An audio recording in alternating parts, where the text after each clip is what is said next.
Hello, everybody. Welcome to Our Life Beginnings in Elise.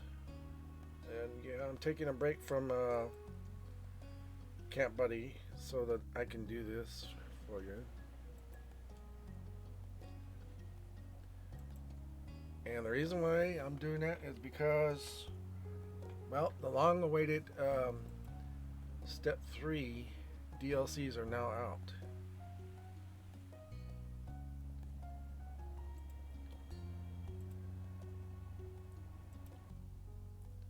And there they are.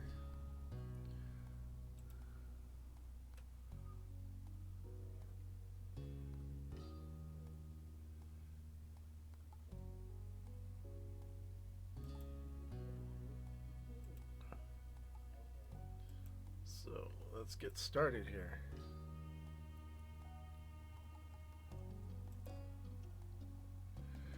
So we're going to start with reflection moment.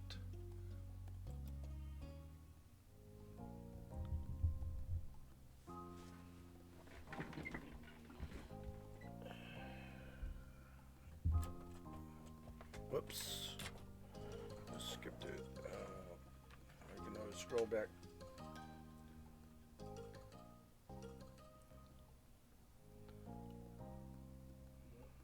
Okay, here. There we go. Okay.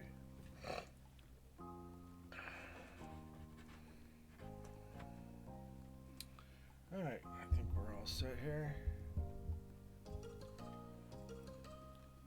After finishing breakfast at the Holden's house, Hugh and Cove had retreated to his room to relax before starting the day in earnest. Or perhaps you would take it easy the whole afternoon.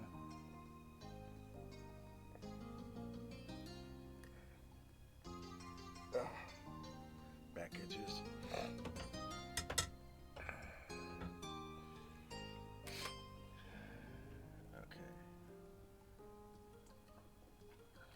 Okay. Neither of you had plans exactly, so you were free to do whatever came to mind.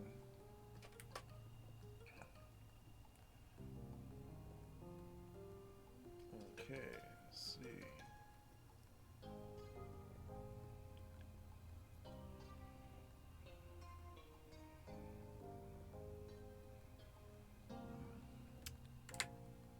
Okay, I'm gonna go with this one.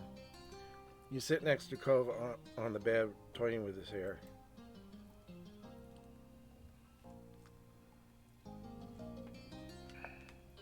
You run your fingers through the short strands, flipping them between your fingers as if you were a hairstylist assessing a new look.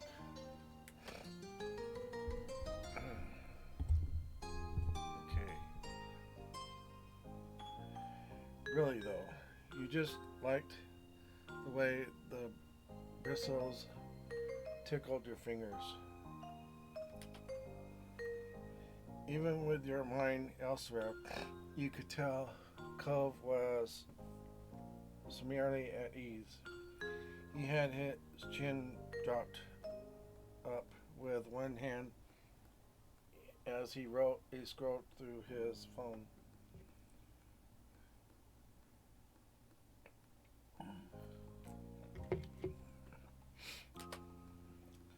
A burst of laughter broke the silence, hooking your attention and bringing you back to the present. He looked at Cove for an explanation. His eyes, now crinkled with mirth, were still locked on his screen. Are you gonna let me? Are you gonna let me in on the joke? He finally looked up at you, smirking. Dan scanned some old photos. You know, he drew a rectangle in the air with the phone free, with with the phone free hand.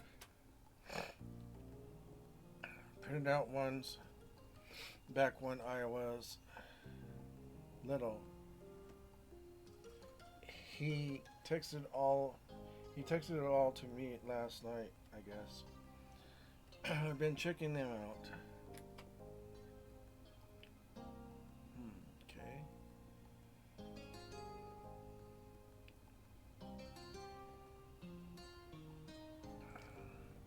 Can I see?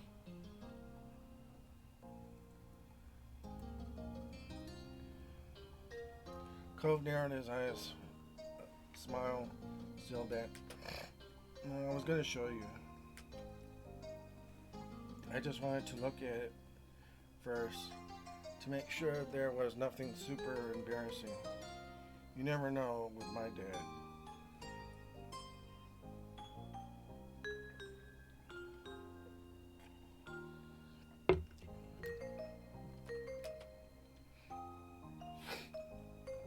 He grinned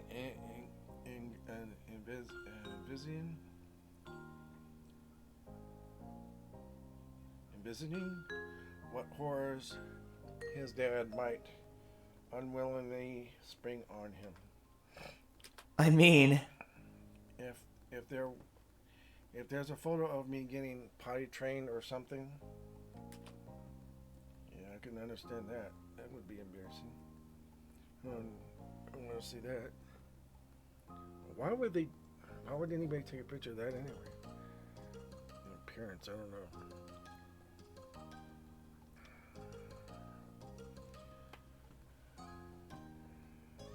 Okay, let's see.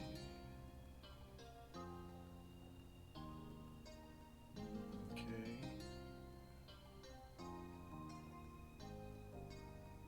I'm gonna go with the last one. Kid pictures are supposed to be embarrassing. That's a part of the fun.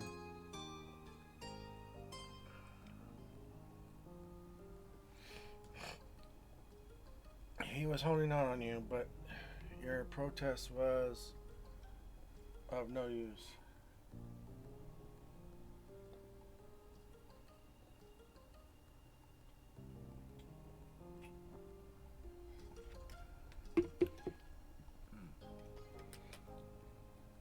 Cove only cleared his throat nervously. The fear of his dad's well-meaning actions still looming large in his mind.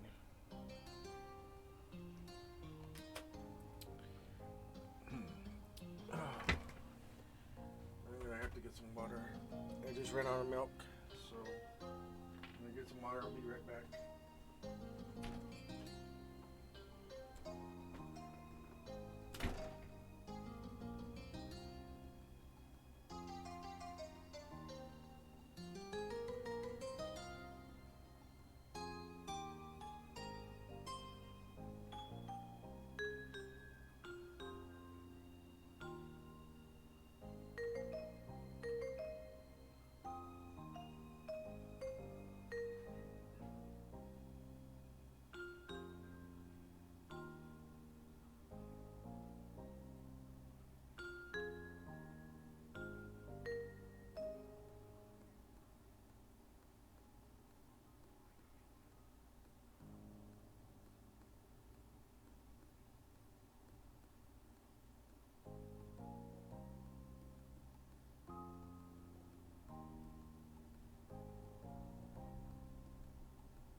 Oh, excuse me.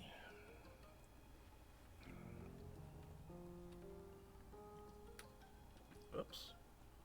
Okay, there we are. I'm back.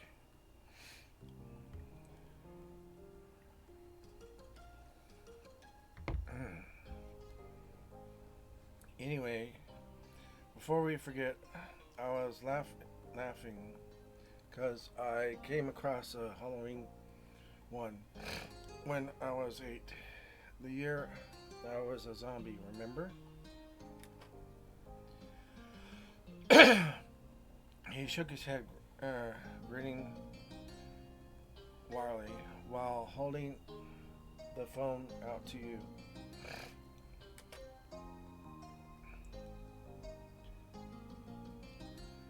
I never even liked zombies. All I wanted was to show off my scar. It needed to be something scary. I could be a normal person who had a scar, according to my 8-year-old mind. I was a little dork. Right? Dad wanted to be useful as usual.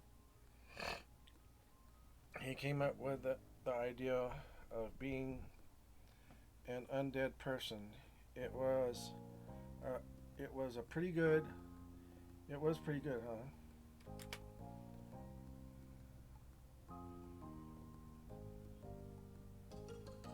Okay.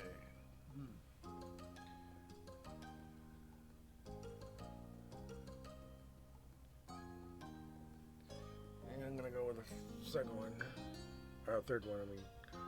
Liz was grossed out, and Shiloh was terrified.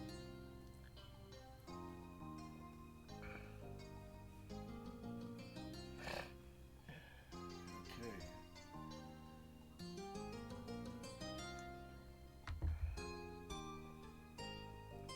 He laughed, still clearly remembering their face from when they saw Coles get up that night.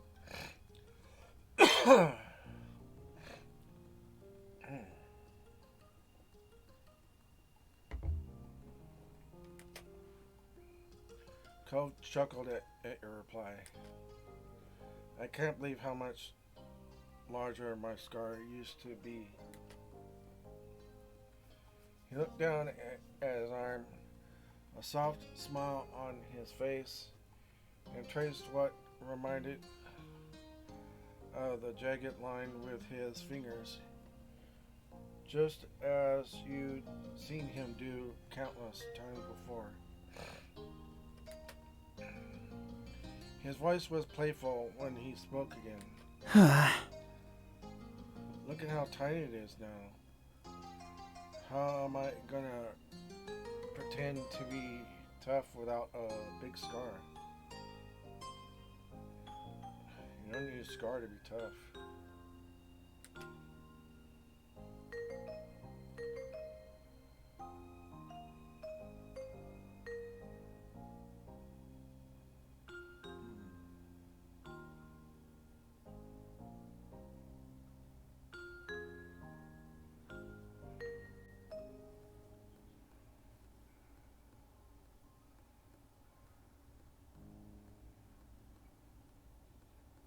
Okay.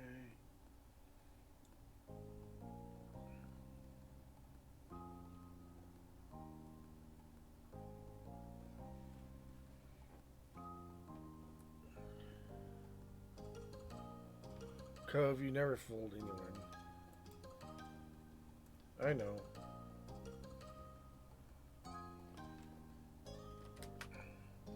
Cole smiled bashfully, pleased with his joke, and he ducked his head to look away from you. His fingers were still tracing the patch of skin.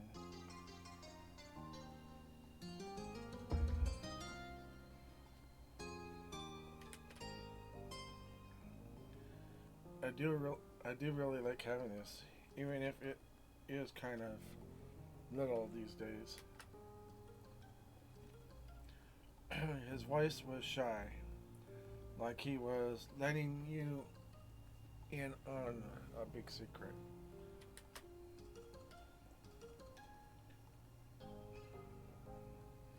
Cole turned back to face you fully, Finally letting go of his scar, he was happy that that mark was a part of him and clearly held meaning for Cove.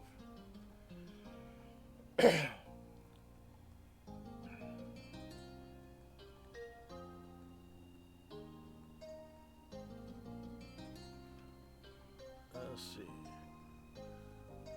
Could I touch your scar? He blinked, taken aback by their request, but nodded easily. It's okay. Yeah, that's okay. You cupped his arm with your fingers carefully as your thumb ran down the outline of his scar, along with the rougher tissue of the scar. You could also feel goosebumps on his arm. Cove let out a choked breath. A dizzed smile still playing on his face. It was evident that he liked the feeling.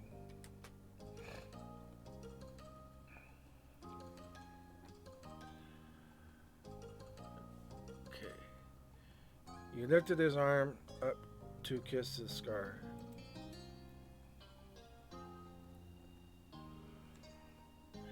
Your dad shifted so you could bring his forearm to your face. Cove quietly gasped when he realized what you were doing.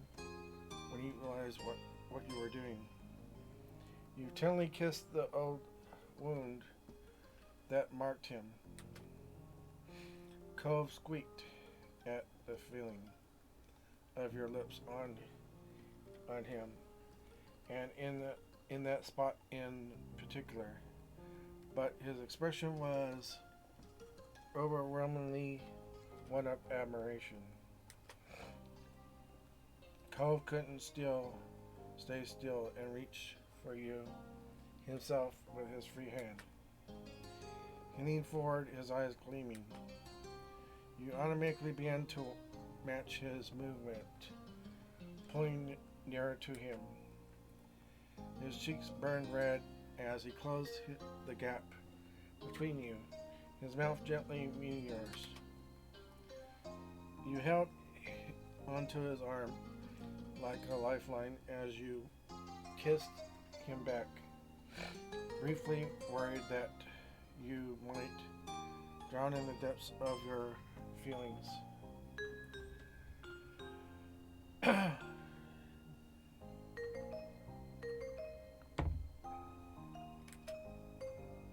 Then you opened your eyes, meeting Cove's, and knew that the feeling was mutual. He laid his forearm to rest against yours. You felt his hot breath tickling your face. Hands touching your heads touching your hand on his arm. You were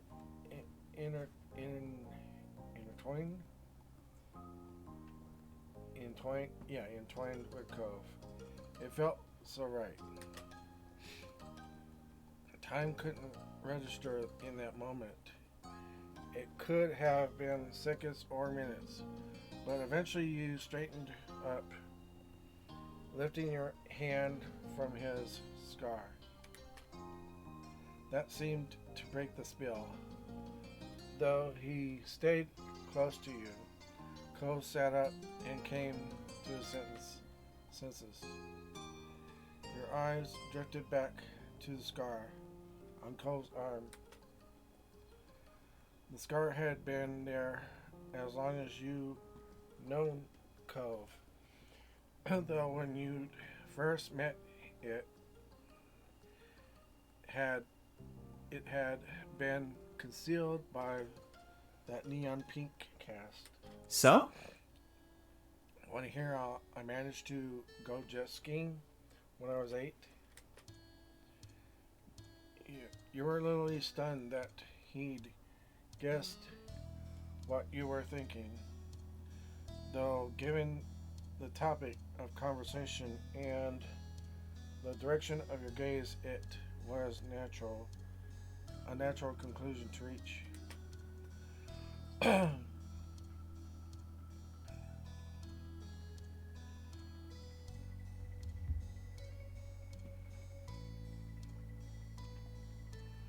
Not bothered by your reaction, Cove continued with a shrug. I don't mind telling you. It's nothing special. He rubbed the back of his neck, grinning sheepily. Mostly it's just dumb. You nodded. That was something you'd like to hear more about, especially knowing that no lasting harm had come of it. Cove stared into the distance, lips parted as he readied the story in his mind. So me, my dad, and mom were at a party. I didn't know if it was a casual get-together or a specific celebration. I hope it was for something meaningful, considering how I ended it. He winced, then managed a bashful smile. Anyway, my mom and dad were off doing stuff, talking to people, I guess. I was left with the other non-adults. Most of them were older than I was. Maybe all of them were. His brow furrowed as he tried to recall dusty memories. Then he shrugged again and continued. The older kids were taking turns on the jet skis. There weren't enough for everyone to ride at once. So in between turns, they were hanging out on the shore.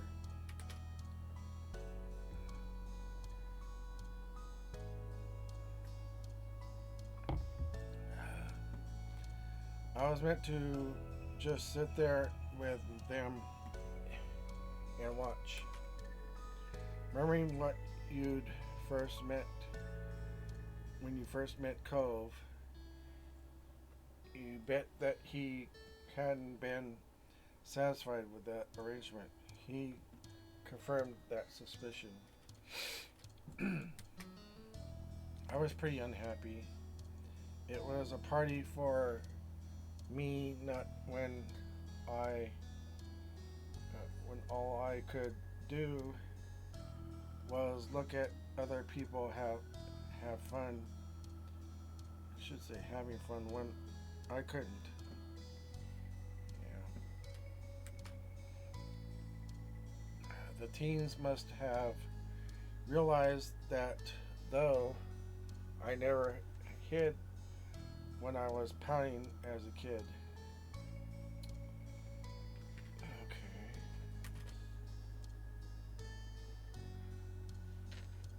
I gotta go to the restroom or bathroom. I'll be right back. Sorry about that.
I'm back. Sorry about that.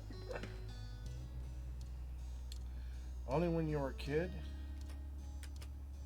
Co busted blustered with embarrassment. It looked pretty sulky to you.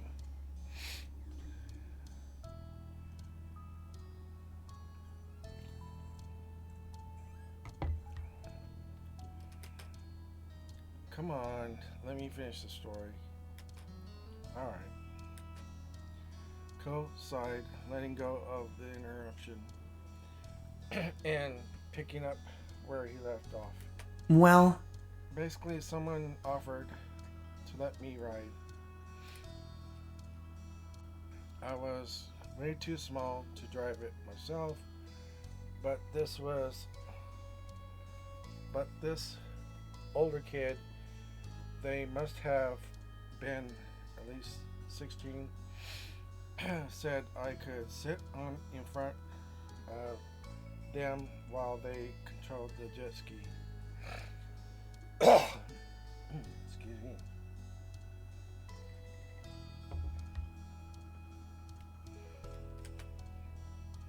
I knew I was supposed to do something like that. I wasn't supposed to do something like that. Still, I figured my parents were doing whatever they wanted, so why couldn't I? I nodded at the person, and I remember the other teens helping me onto the jet ski. Along with the one driving, we sped into the water. Cole smiled wildly and wistfully. It was amazing at first. My hair was flying everywhere as we zoomed away from the shore. I love being out on the water like that.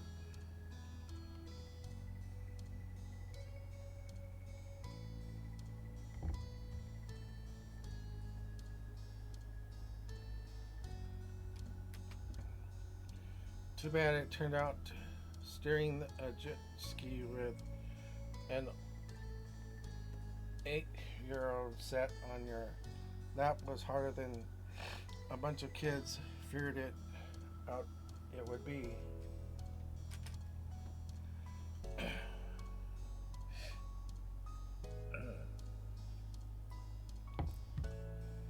The team tried their best, but they couldn't keep control for long. We got spun around and went into the sand. He sucked in a deep breath.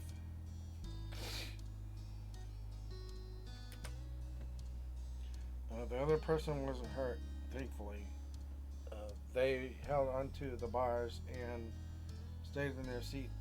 I didn't. I was thrown at full speed into a rocky part of the shore near the dock. I must have tried to brace for impact or catch myself, because my arm was what I mostly landed on.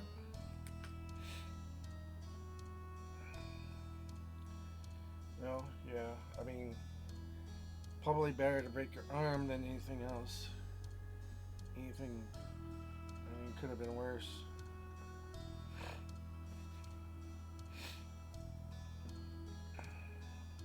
He looked down at the limb in question. You could see him visualizing the long-healed injury. that's... It was pretty torn up after that. It's hazy for me. I got taken to the hospital. I didn't feel a lot of pain when it first happened.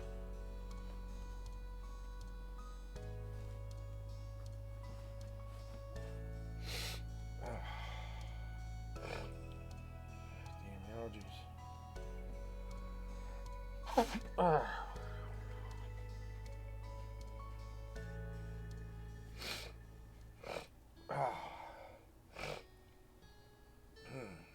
about that.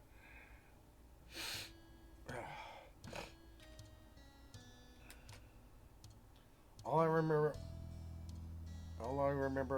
thinking about was how I was covered in sand and the grains were uncomfortable.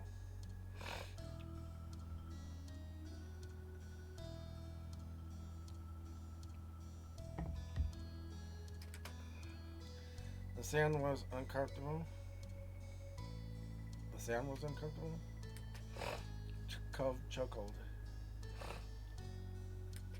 Hey, I know, right? Excuse me. Yeah. I did. I did. Damn my throat.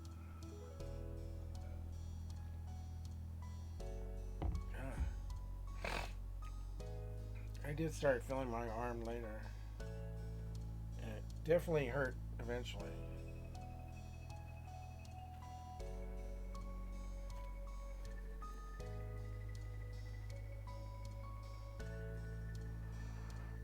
Oh, yeah.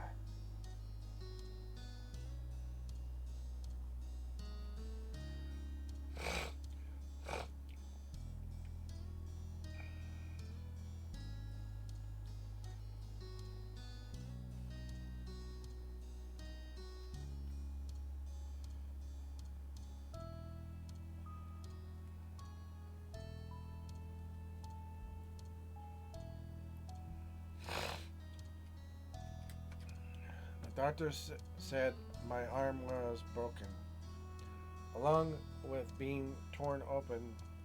That's how I ended up getting my pink cast. He smiled nostalgically. That color, it seemed just nice and happy at the time. It brightened the mood, so I picked it.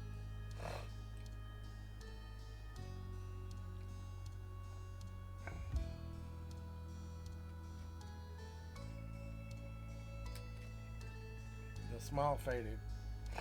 He finished the story with a sigh, his eyes downcast. I feel bad. I did any of that. I hope whatever happened, whatever that team, whoever that team was, they weren't traumatized by seeing another kid go flying into the ground. They were just trying to do a nice thing. Cole threw his arms out to the side dramatically. I wish I knew who they were so I could give them a call and say, I'm still in one piece. But yeah, that's the full story.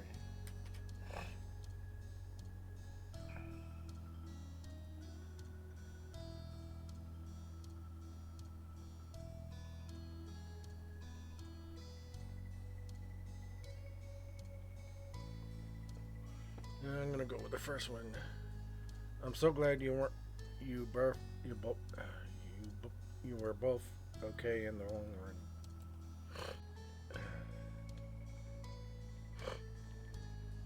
Damn. Oh, jeez. That's the important thing. Cole sighed again. The regret written plainly on his face. I was a failure. That's just the truth. Oh, don't put yourself down so much, Cole. He smiled loudly.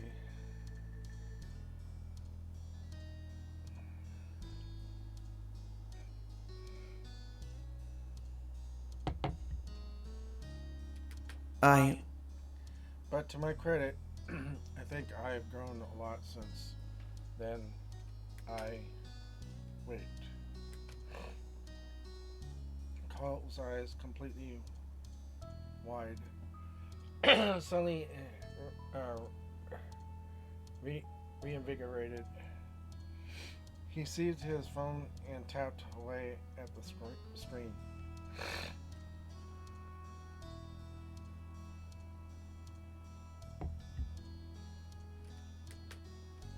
What's up?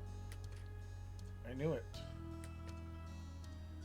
You weren't sure that he heard you, but he set his phone down and turned to face directly to you. His face, his face was result, though the glow of the screen was no longer reflected in his eyes. They seemed to sparkle even brighter than before. Chippy, we're adults. We can decide things for ourselves now. Yeah, no kidding.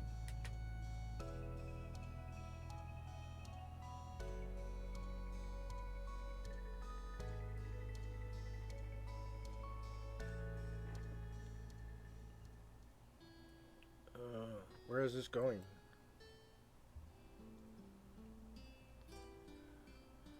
The age requirement to rent a jet ski in California is 18. We could totally do it.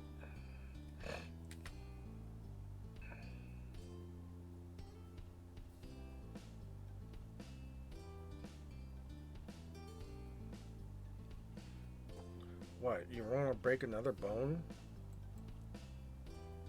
Cole pouted his lower lip, jolting out, which didn't back up what he said next.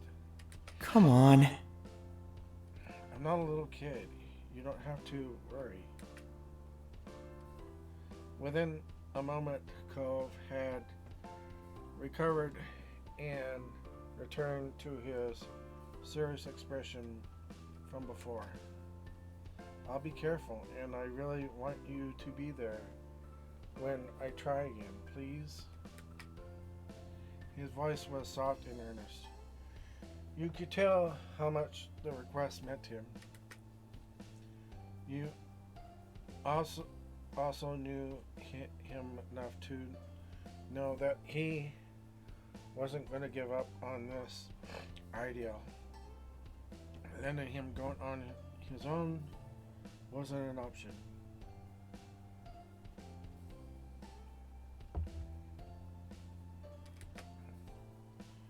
I can't refuse those puppy eyes.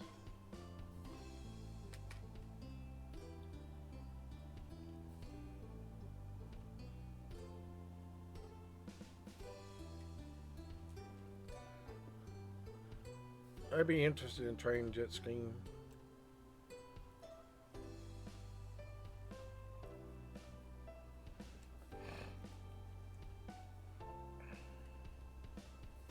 Cole perked up at once. A grin stretched wide across from his face. He was practically bouncing in place. Let's go. You got up and worked as a team to gather everything needed for the trip. Cove's other aquatic hobbies came in handy, and he was quickly knitted out with everything he needed other than the jet skis himself. You needed to run back home briefly, having dressed and prepared for the day that didn't involve jet skiing, but soon enough you were both ready and jumping into Cove's car. As you got in, you learned that Cove had used the brief time apart to locate a rental store on his phone. He caught his eyes as You clicked your seatbelt into place. Excited, you held out a hand. Cove slapped it in a high five before setting off.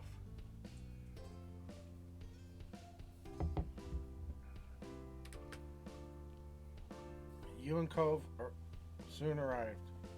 The ocean was perfectly inviting today. The deep blue water glittered under the clear sky,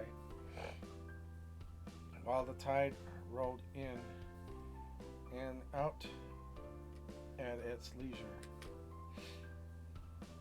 I'm so excited for this.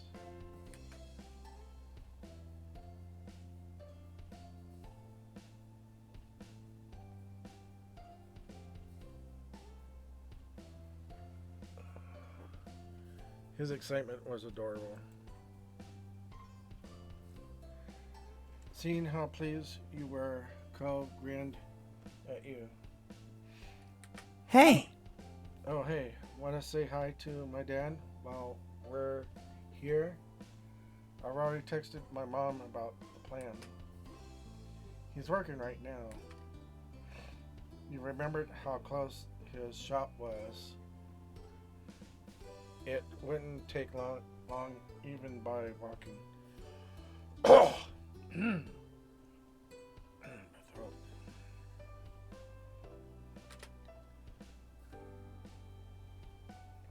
Yeah, let's go brighten his day with our cheery faces. Mr. Holden was a great guy, so you were happy to check in on him. sorry. Thanks. Sorry, it might be kind of awkward when he hears why we're here, but it should be alright. I mean, my parents forgave me a long time ago for that amazing stunt. I don't want to be scared off jet skiing for my whole life because of it.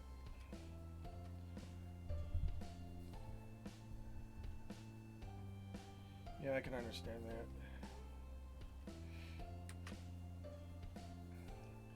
You wondered which of you Cove was attempting to reassure.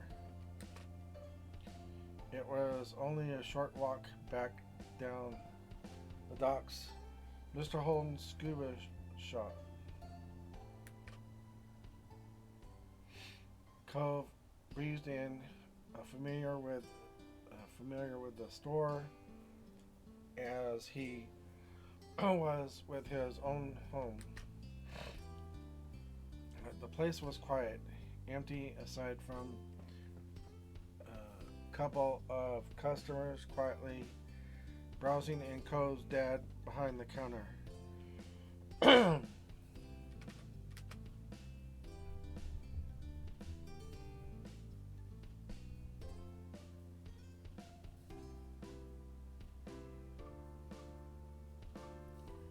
Mr. Holden looked up, his friendly expression spreading into a grin when he saw who had just entered.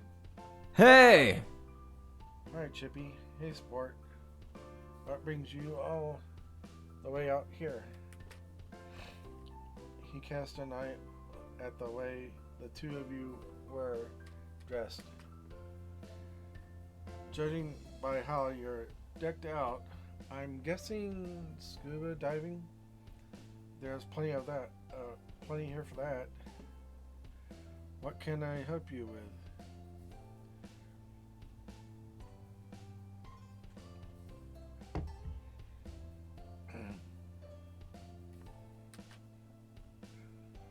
Cove chuckled, amazed by how quickly his dad seized on a favorite topic.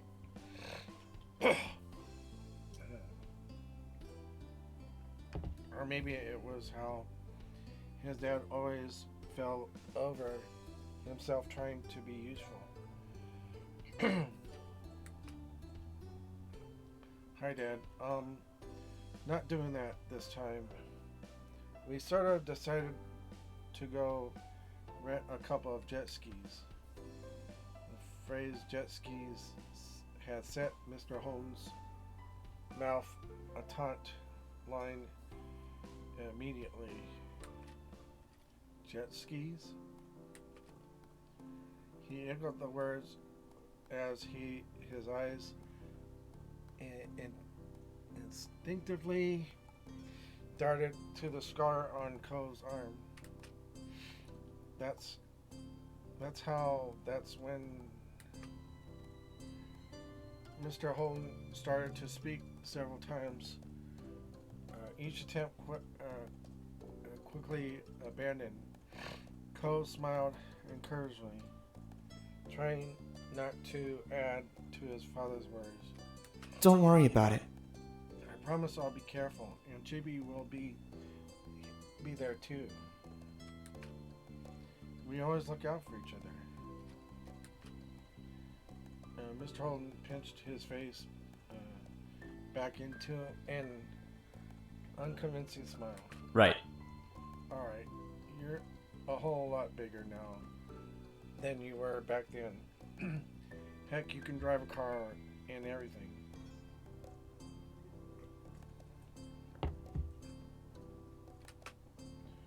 I'm sure you and Chippy will have plenty of fun.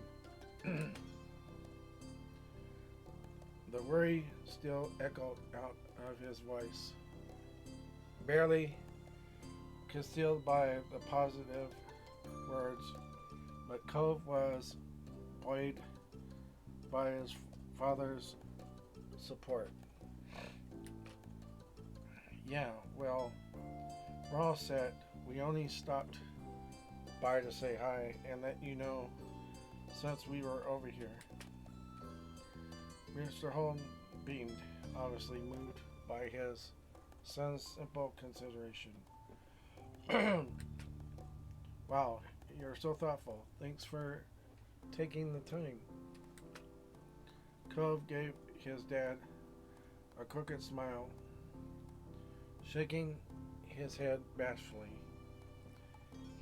He long stepped fighting his dad's effusive praise, but that didn't mean he'd ever become good at accepting it.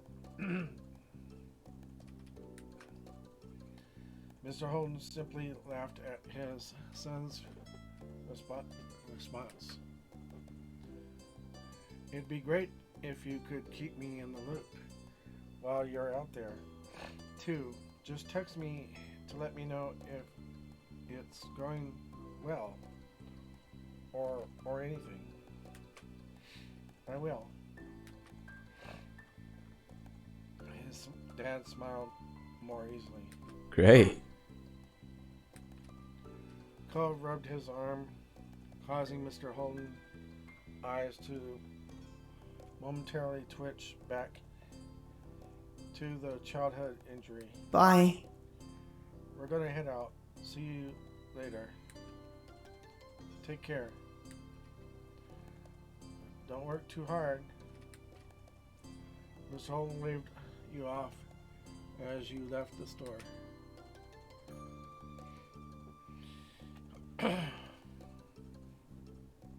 The pair of you headed back to the docks, walking side by side. After your feet hit the boards, Coe's pace fell.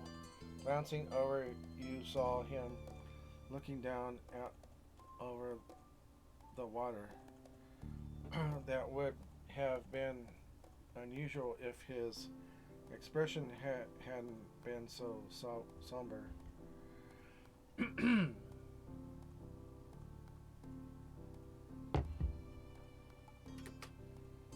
He wasn't geared up with anticipation or even nervousness, but with an uncharacteristic lethargy. Something was weighing heavy on his mind.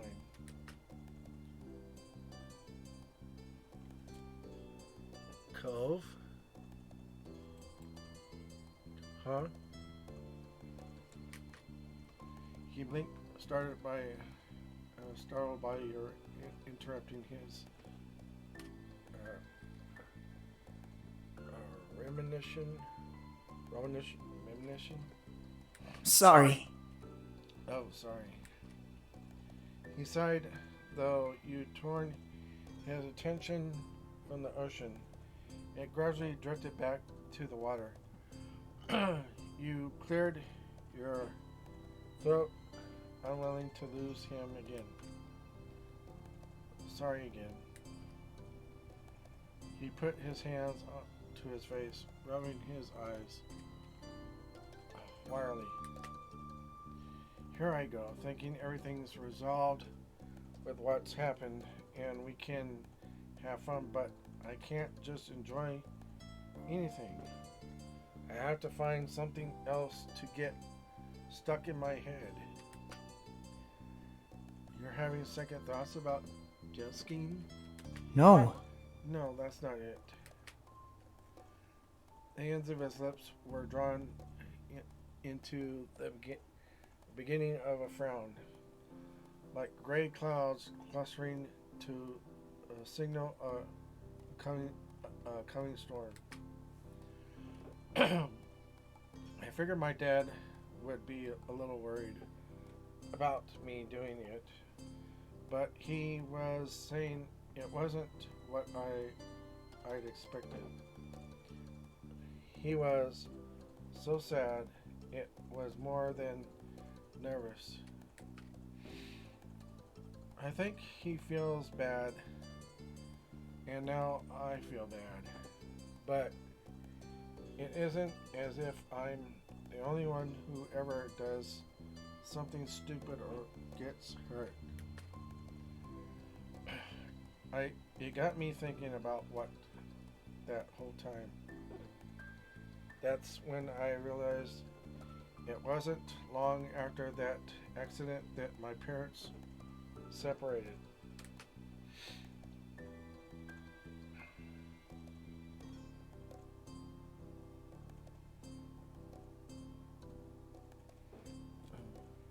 You stayed quiet. As a kid, I didn't think about the consequences of my actions, you know, or how what I did impacted their other people. Like, why should anyone care? I'm the one doing it, not them. It made no sense, and I still cared when other people did things I didn't like. But I was 8 and mostly just mad that nothing felt like it was in my control. You could tell that he was building up to something, so you nodded for him to continue. It was pretty difficult to deal with because of that attitude, but looking back, I think that's what saved me from something a lot of kids go through.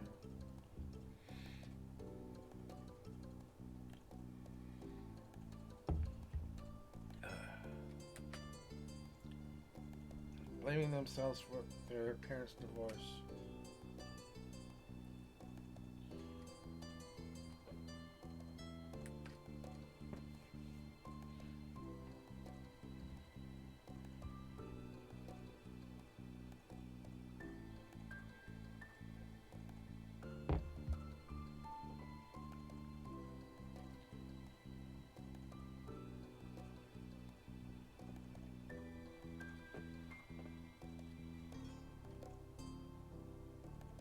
It never crossed my mind that anyone I did made a difference on my mom and dad's relationship.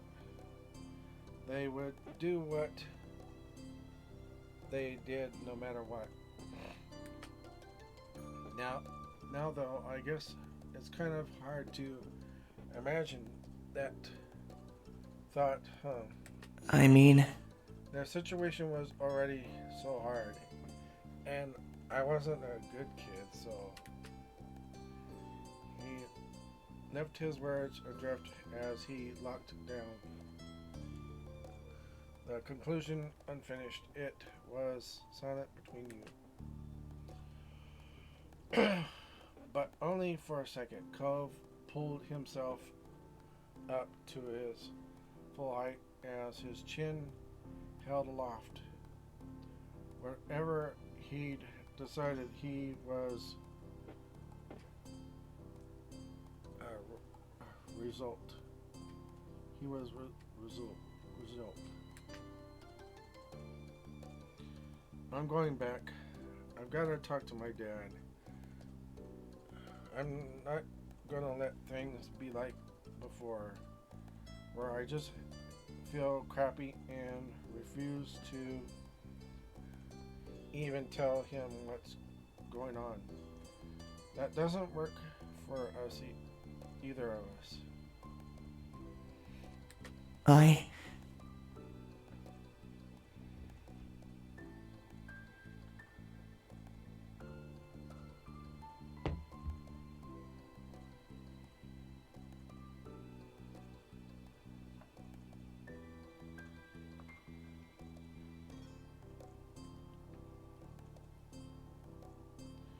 You can go ahead if you want. I won't mind. I still really want to do this, and I'm sure it'll be okay.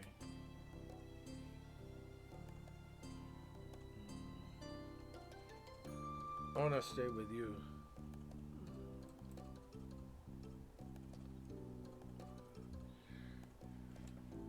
We always look out for each other, remember? Yeah, that's right. We're here for each other. Cole smiled gently, having wanted that deep down. Thanks, let's go.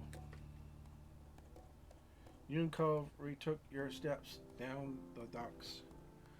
Once more, heading back to Mr. Holden's scuba shop. The customers you'd spotted in there before were now leaving the store, new bags clenched in their hands. You hoped that this would mean Cove could have his conversation without a public audience. This time Cove stood inside the shop with his purpose. Mr. Holden still at the counter.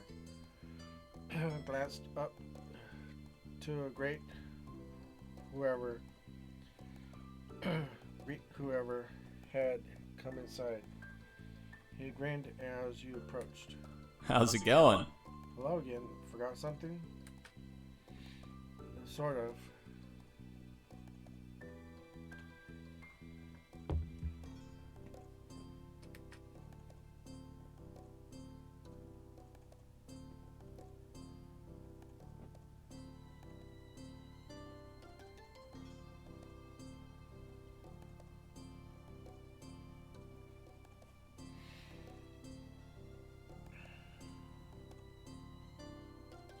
Cove had reached the counter now. You'd needed to rush just to keep up with him as he crossed the show floor. Mr. Holden raised an eyebrow, taking in Cove's shift in attitude, and chose his next words with care. Is everything alright?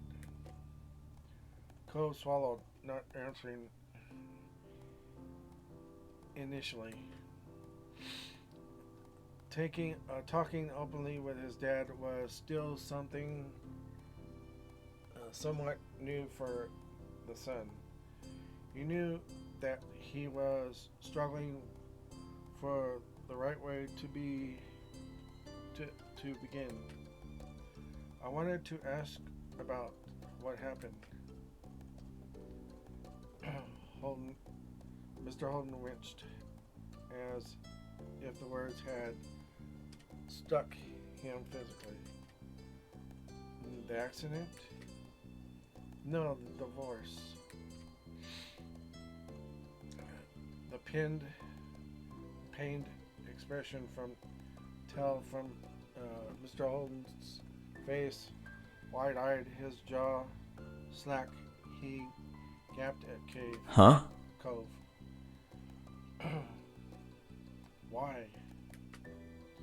Cove glanced over his shoulder at you as your eyes met. You saw him draw confidence by having you by his side. He returned back to his father. I want to know the truth. His tone was grave. Did me getting into the accident hurt your marriage? If I hadn't done it, would you and Mom have gotten along better? No, heck no.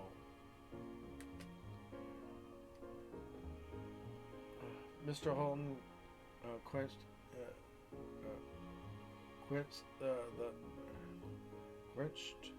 question suggestions with gravity you'd rarely heard in his voice.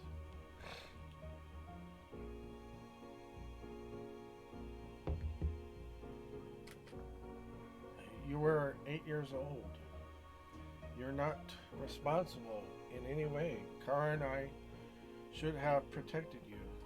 I can understand why you're feeling that. What happened was so horrible.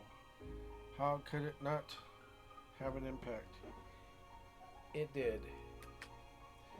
It was a reflection of us parents.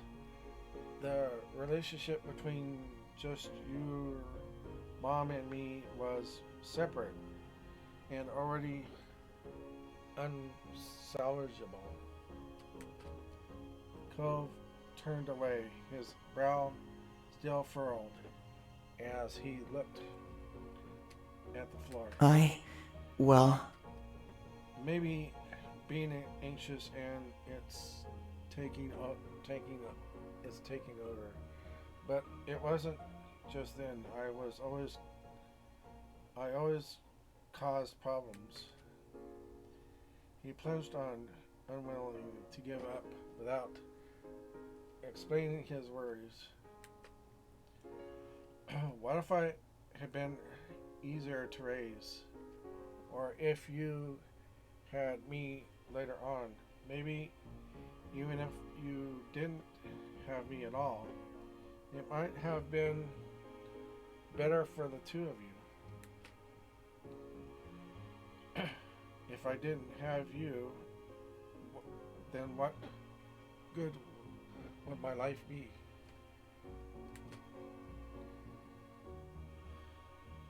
That just goes to show you should never have regrets. Never have regrets. I think that's one of the things to take from all this. But at least he's getting things resolved, and that's the important thing. Mr. Holden didn't let the words hung unchallenged in the air for even a second. He hurried over to Cove, talking to his son, arms in his hands. Cove, listen. There's only one person to blame for things not working, and that's me. Cove opened his mouth to speak, but Mr. Holden forced on, determined to ease the question in Cove's mind.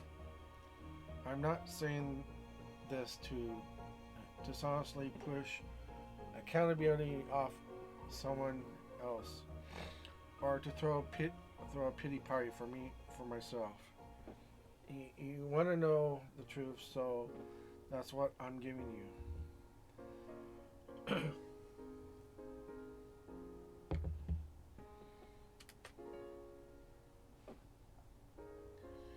Your father is the reason for our family. Our family couldn't stay together. You think you caused trouble? You should have seen me at your age. You're such a good kid. I can hardly believe how good you are.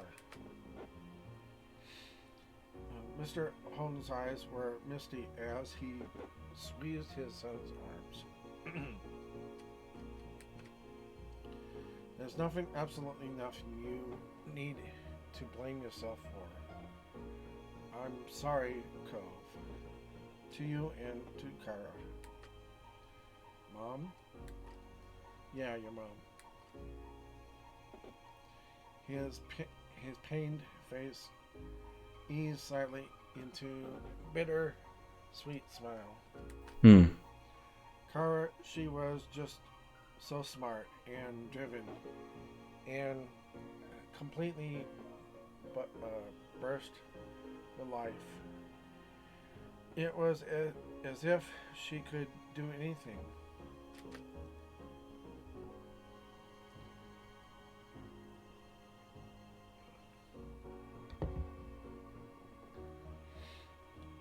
You know, there wasn't a single solitary person who didn't want even a piece of her attention, just to catch her eye for a moment.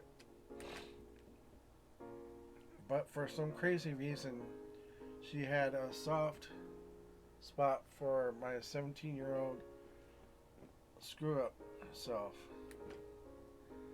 That's when we first met, though it definitely took some time before I managed to ask her out on a date.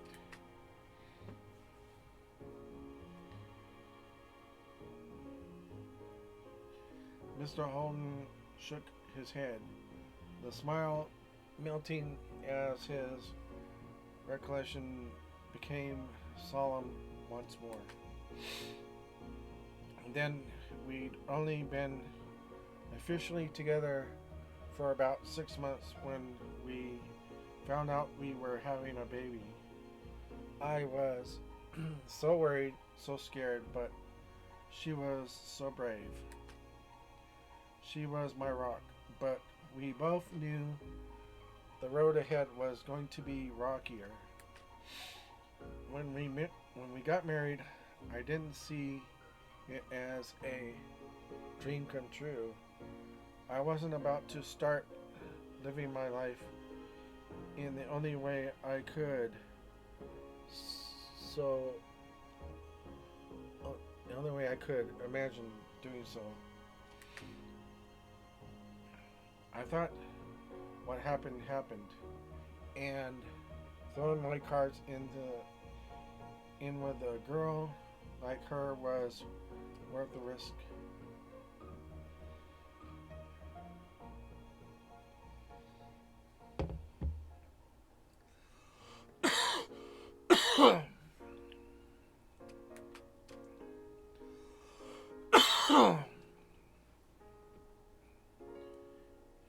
He grimaced the sentence sour in his mouth, regretting his past perspective.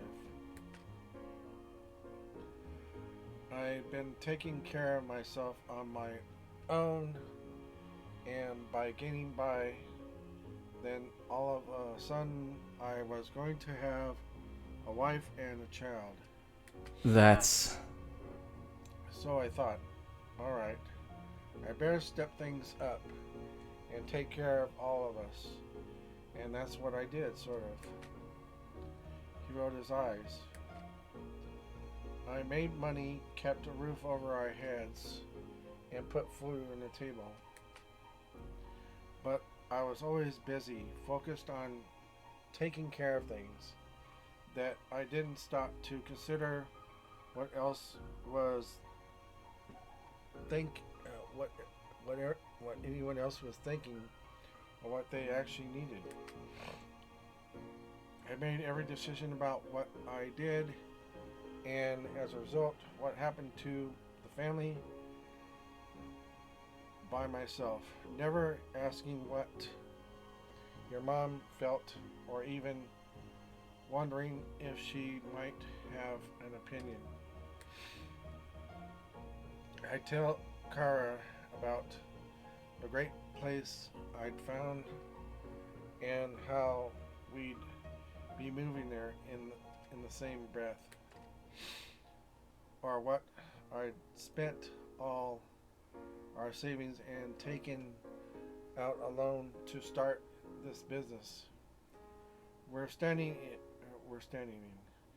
And even more nonsense, anything I felt I needed to do, I did. Kara couldn't even ask where I'd been all day without me rolling my eyes like she was being an egg.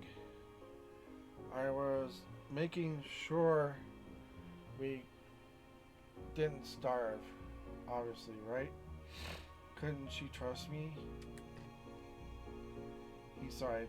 His head hung low. God. She went to school part-time while raising you, really knuckling down, but that didn't matter to me back then.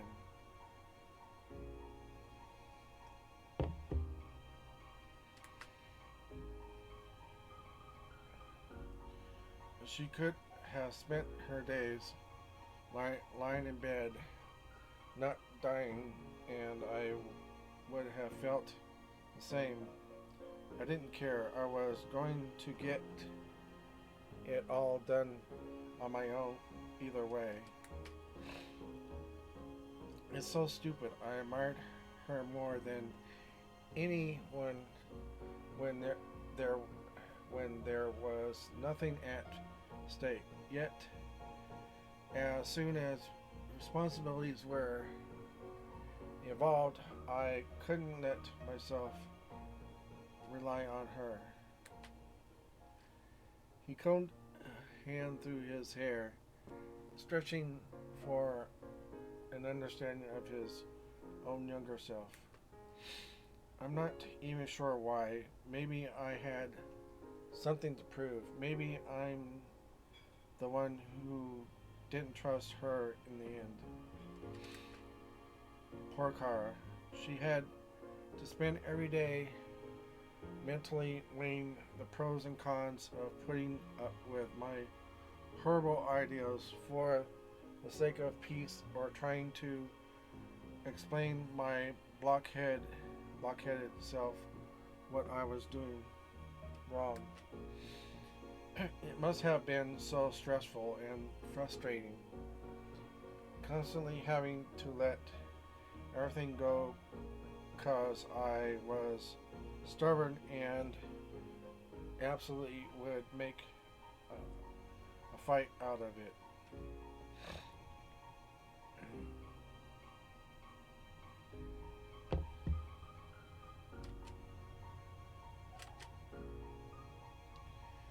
He snorted bitterly. I was stuck in my head a lot those days. Our relationship at that point was made of arguments and cool tolerance, but I still generally didn't see the divorce coming. We'd made it through the first few years, and after that I never really considered it in an ending. It was just how life was. In retrospect, it's clear that Kara kept thinking on it more every year, especially because she managed to finish her journalism degree, and with us be more stable financially, that is. She thought of everything. She even timed it right when your school ended for the year. So the process would hopefully be all settled before you had to worry about class again. We were already talking about it before when the accident ever before the accident ever happened. I knew it really took heart. It really I knew it took really I took it really hard. Being a sad sack all around the neighborhood. But even that's unfair of me. When it's shook out, I'm the one who got everything. Kara didn't want to leave you, Cove. She never would have. I'm certain she felt like she had no choice but to end the relationship. The business was doing really well by then, so I had an easier time making a living. She was between jobs, and when she did get a new job, it meant that she'd be traveling all the time. That's why she willingly accepted me having full custody. She didn't get to be there for her child for many moments, and you had to spend half your life growing up without your mother, and that's my fault. Mr. Holden closed his eyes briefly as he took a breath. So that's it. The story of Cliff and Kara marriage. Not exactly a fairy tale, but I want to be clear.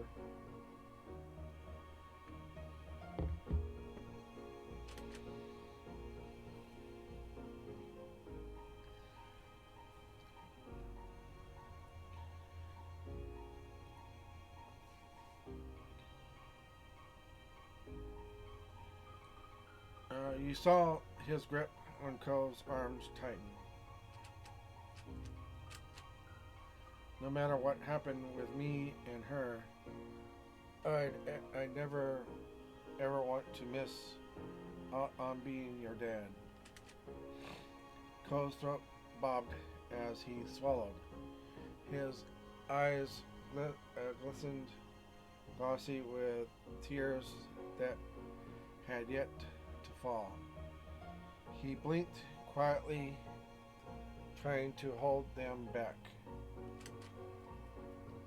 Thank you for telling me.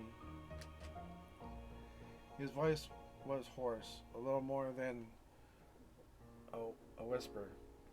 Mr. Holden brought a hand up to his face and lightly nudged Cove's chin.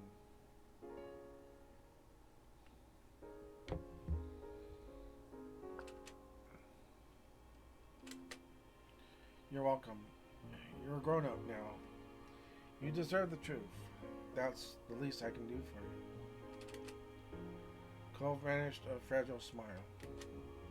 Thank you for taking care of me, for all of it. Mr. Holden brushed the compliment off with a wave of his hand. No worries. It was nothing. Look where we ended up. I've got this whole entire store, a house, friends here, a very thoughtful son. It's all good for me.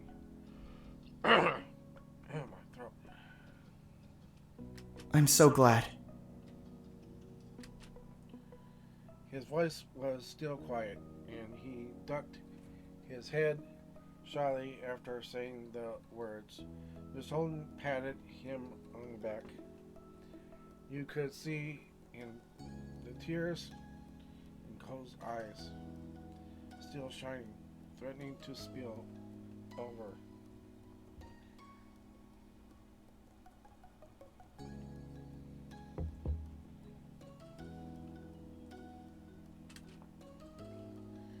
Mr. Holden put an arm around his shoulders, gently steering him towards the door.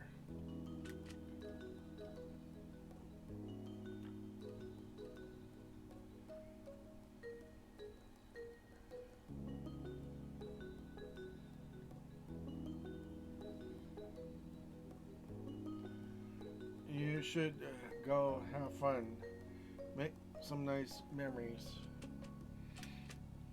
Cole's gaze fickle over to you. The worry smile on his face solidified. Alright. Good. Now, out you go.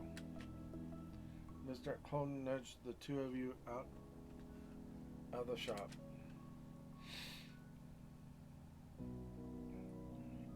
You both walked silently as you made your return to the docks.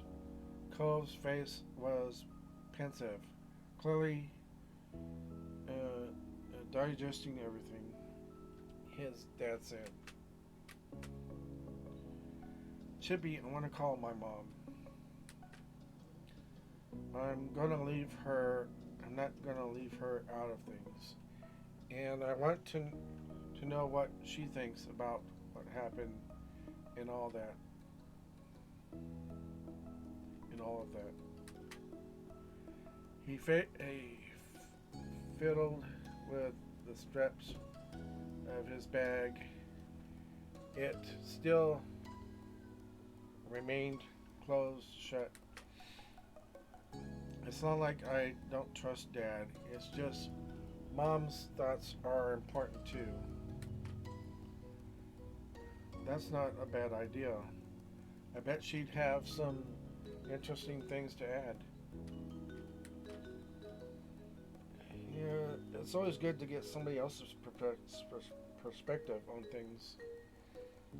It doesn't mean you don't believe the other person, what the other person's saying, but it's always good to get that second, perspective,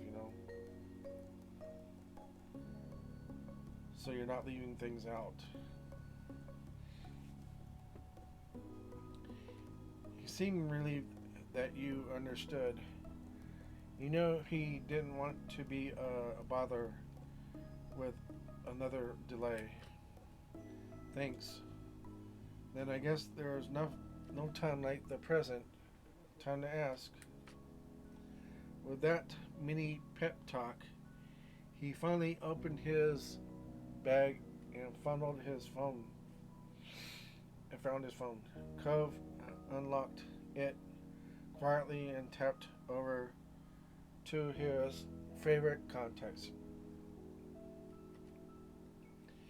He called up his mom and put the phone on speaker as it dialed. Kara must have had her phone closed because she answered almost immediately. Cove!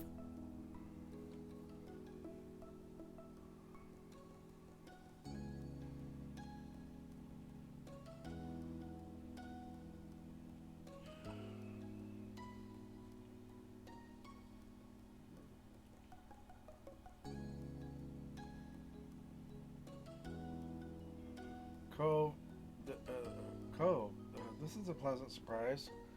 I thought you'd be getting back to me later. Hey, Mom. He paused for a second, then looked at you. You're on speakerphone with Chippy, too.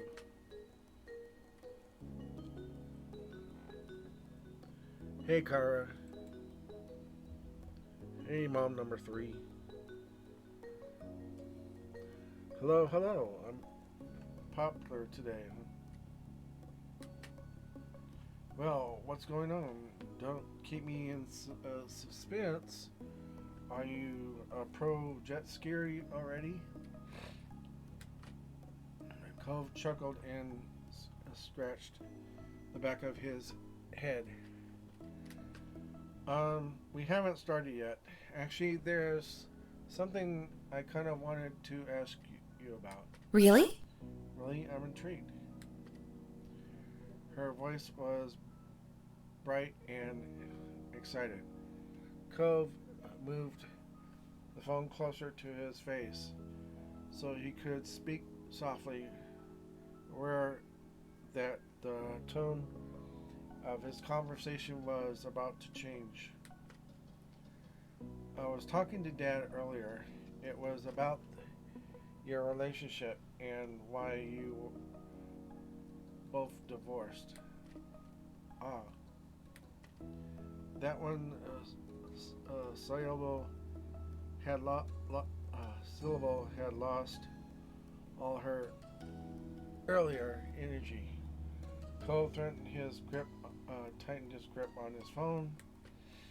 It does make sense that the past would come up today.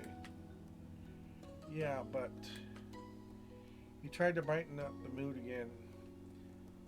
You hadn't used him.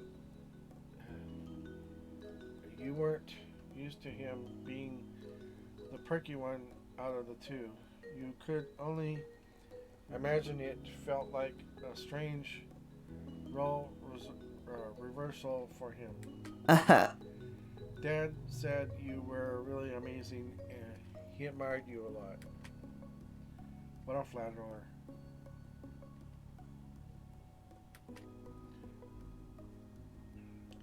She sighed wistfully, and you could hear some interference made. Maybe she had shaken her head. You couldn't tell for sure. Oh, Cliff. He bungled himself through regular, everyday adulting and social situations, assembly, astoundingly train ways. Yet somehow, at the exact same time, he was an ambitious, slightly shady, under the table type of man when it came to making his living in the world.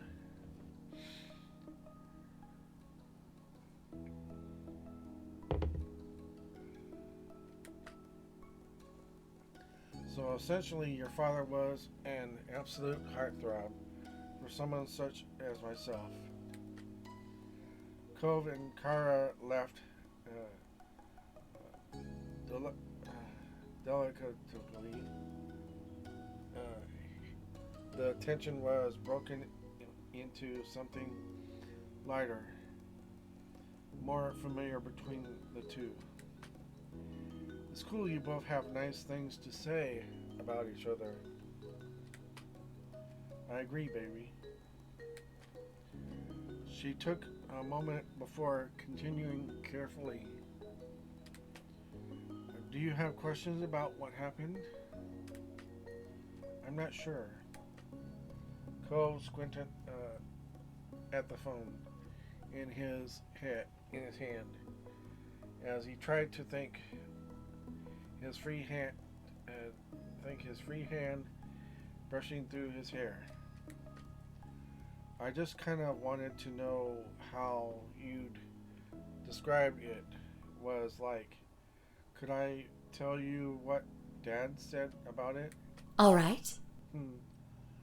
I don't think Cliff would mind. Whatever he told you is probably what he'd say to me. Alright, go for it. After taking a breath, Cove recapped Cliff's experience, doing his best to follow his dad's story. He went into a surprising amount of detail, and not a single thing was missed. Kara listened on in absolute silence, letting her son speak without interruption. When Cole finished, he took another deep inhale of air.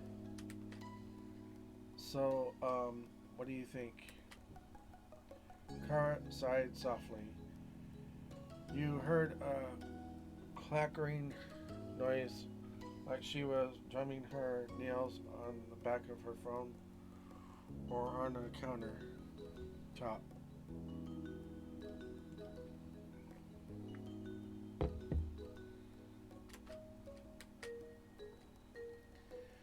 That definitely sounds like Clifford. It's not exactly wrong, but he doesn't have a total picture. He puts emphasis on the wrong places, I think. Huh? Well, what do you mean? For starters, Cliff unsurprisingly downplayed himself more than he had to. He did? Cove eyebrows raised, and his face continued to inch even closer to the screen. Well, since your dad was so praising of me, it's fair to return the favor. When Cliff said he was already taking care of himself when he met me, he means he was on his own. Cliff's own parents weren't, and still aren't, friendly people. They've always had combative relationship, though him getting into drinking and gambling as a teenager certainly didn't help. He knew they'd kick him out at 18, so he saved them the trouble and left home at 17. He always found a way to make it work, even without support. I met him a few months after that. We hit it right away. He was exactly what I wanted back then. We dated, and when about a half a year later, you were on the way, Cove.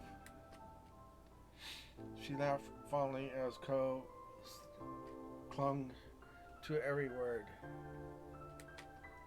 I was really optimistic about it all. I couldn't wait to be a mother, and I was more than happy that Cliff was the father who'd be along for the ride. We got married quick before you were born. Cliff's recollection of our wedded dramatic dynamic was pretty spot on. He was extremely stubborn and just, well, immature. Highly immature.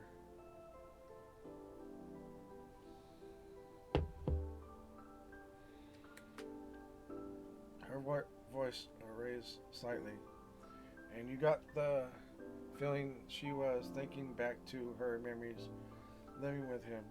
She left the specifics unspoken, but it's not like I was grown up either. Everyone except maybe Cliff could see our relationship was no good, or at least not good enough to commit to. I knew, but I still didn't want to give it up. I wanted to keep the family together. I thought if we divorced or were never together, then we'd ruin our life, Cove. Obviously, that wasn't true. I just didn't have enough experience at the time to realize there wasn't only one option for us. Maybe things would have been easier on you if we had split when you were still a baby. But it took me years to start figuring it all out. Cove nodded, even if his mom couldn't see it, thinking hard about something. He was likely remembering his own experiences back then. We were married but never seriously loved each other. We hardly knew each other. I didn't mind that Cliff never viewed marrying me as some kind of dream come true. I honestly just appreciate that he tried giving my hasty made life plan a shot. I was the one who proposed it after all. Got down on one knee and everything.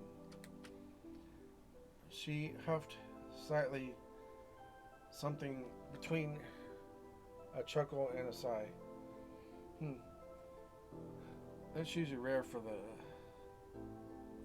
a woman to propose to a man. You rarely hear about that sort of thing. But, yeah, it does happen.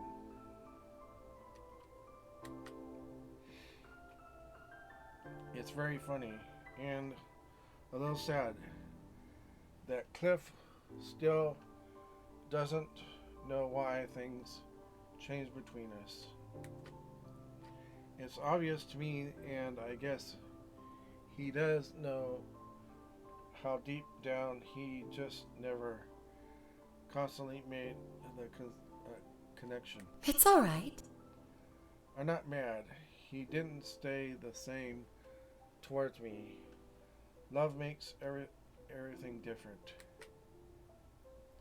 But you said, I know what I said. She interrupted before Cove could even finish his blurted out interjection. I don't mean Cliff and I. We were just two kids in a relationship that only ever worked when it was at its easiest. And then you were born, little Cove, James Holden. I loved you immediately, and so did your father.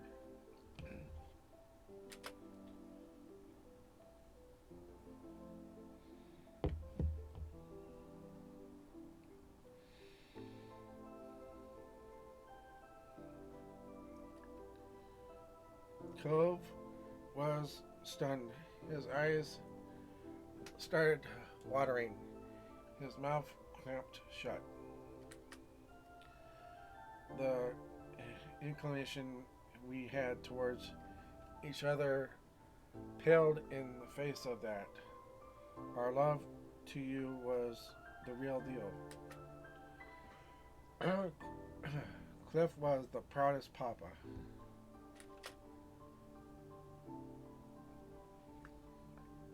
Then, in true Cove fashion, tears began to fall. He stared silent.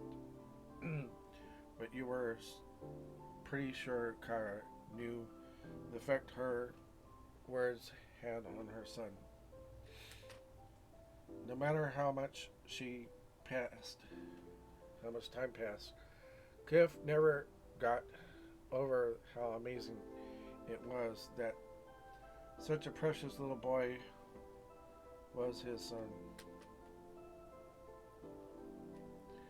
I should have taken pictures of how he'd puff up whenever someone referred to you as his son. She sounded much cheerer now. A slight smile crept on Cole's face, despite his tears.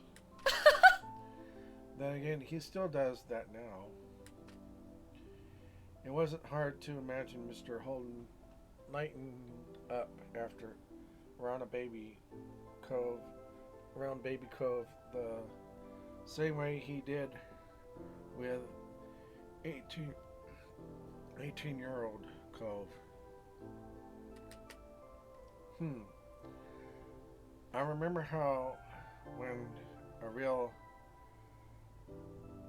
argument started brewing, Cliff had a habit of walking away to cool off. He wasn't able to handle it. His son seems to have taken after him in that way, meaning he doesn't know how to handle confrontations. That's understandable. I kind of have that myself. I don't like confrontation. I really don't.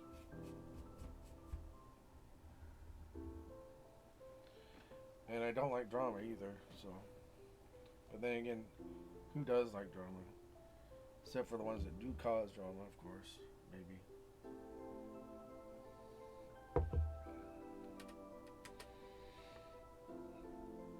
You heard your Choco and Cove locked down, blush clear on his cheeks. You could just feel her smirk through the phone. She breathed over the second section airily. For our whole relationship, he always ended fights by skipping out on me for who know how long. I didn't think even Cliff knew he'd come back. That stopped when you were born. Cliff stopped running. He was still gone a lot for work, and we still had fights, but he wouldn't leave. Instead, he'd go to your room, Cove. If you were asleep, he'd just soak on the ground by your crib until you woke up. Sometimes he'd pace the room while holding you, or sat on the floor, rock you.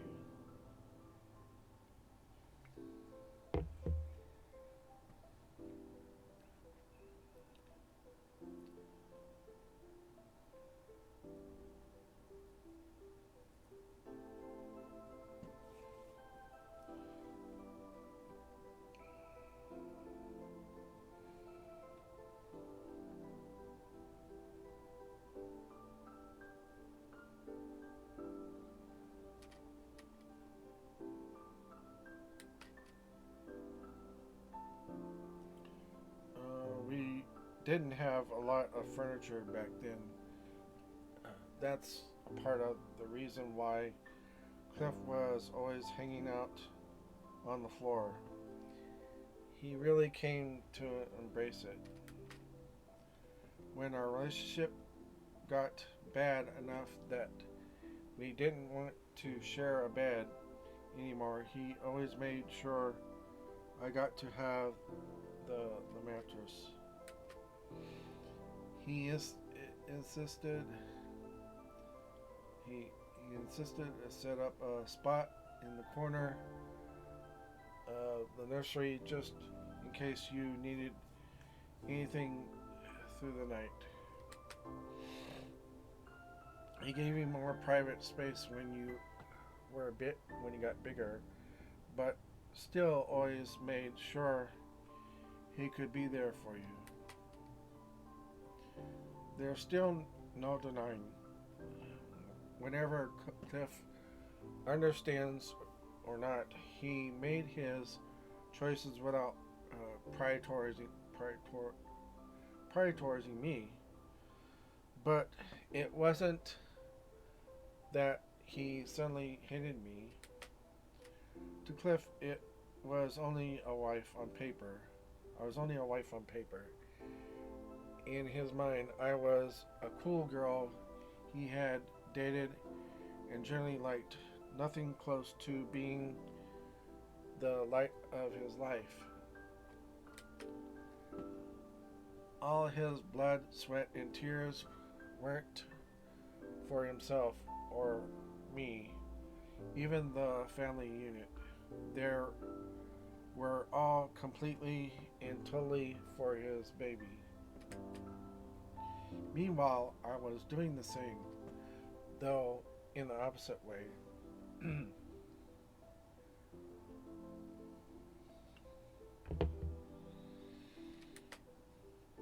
I did take being married seriously.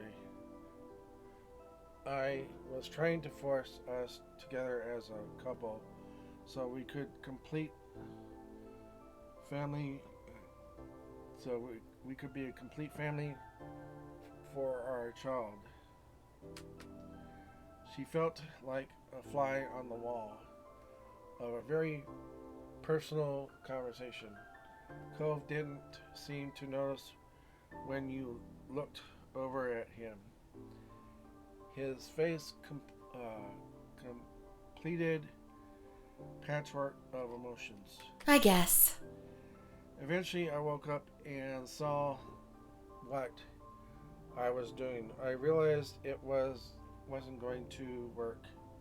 Not like that. When I was ready for it, I talked to Cliff about separating and starting up the divorce process. He was shocked by it, and unfortunately, it wasn't too long after when you had your accident, Cove.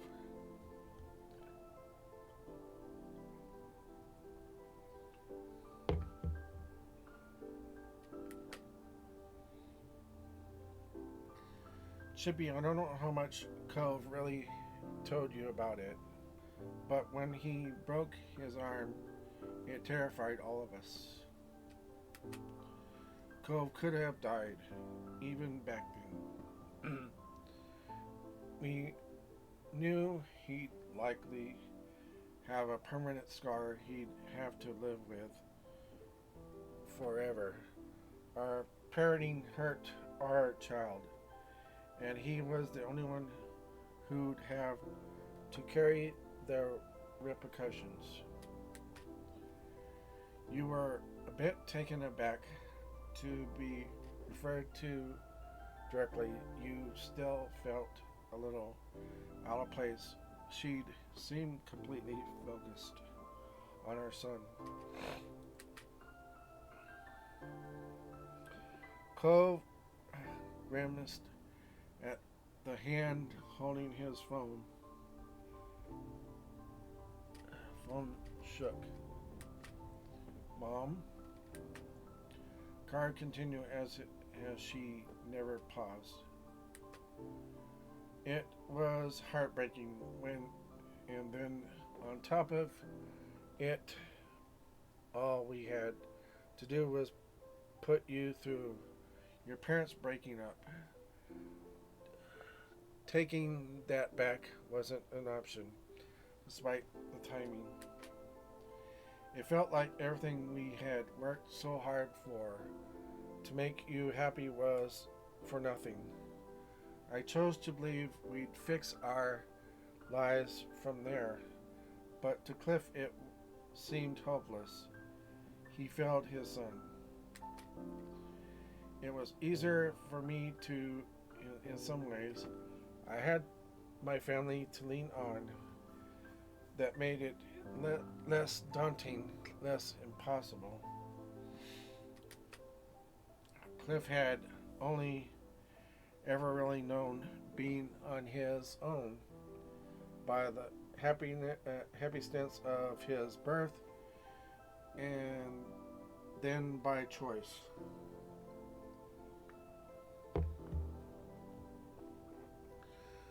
We broke up. He knew he was going to have to put back the pieces of what was left alone. I wanted to be there for him, even after everything, but I was the one divorcing him. It was impossible. I never managed to be someone he truly relied on, and I had to remember that wasn't changing.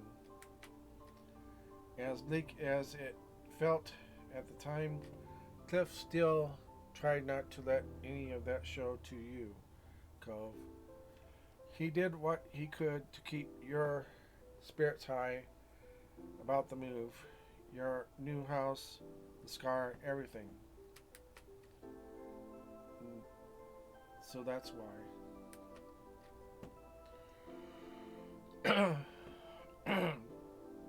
Cove trailed off. He had misunderstood the impact of his injury had on his parents.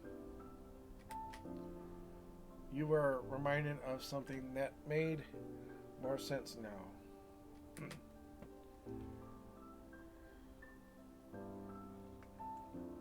Mr. Holden had been so helpful with Cove's old Halloween costume because he didn't want Cove to be saddened by the scar. It was clear Cove was coming to the same realizations. Now, with all that said, if Cliff was completely perfect and wonderful guy, I wouldn't have left him. If it was even pretty good, I would have stayed. It was hard not to have custody. Sometimes I felt like I was a fun aunt rather than the mom. I always wanted to be. And the mom I always wanted to be. I might have overcompensated a little at times because of that. She forced a laugh, but it had uncomfortable edge on it. You could tell she was trying to blow off a very real anxiety of hers. Cove looked ready to say something, but his mom kept moving forward. Still, it's not Cliff's fault alone that our relationship didn't work. We were always bitter as co-parents than spouses. But I knew when separating that it wasn't going to be even. In Cove, the only reason I could stand not being there for you all the time is because I knew that if the situation was reversed, I could have provided more stable environment. Cliff would have done the same. Your dad would give up his house, his shop, even his right arm if it would guarantee that you were safe and happy. So as painful as it was, I was sure you'd be okay because you were still with someone who loved you more than anything else in the world.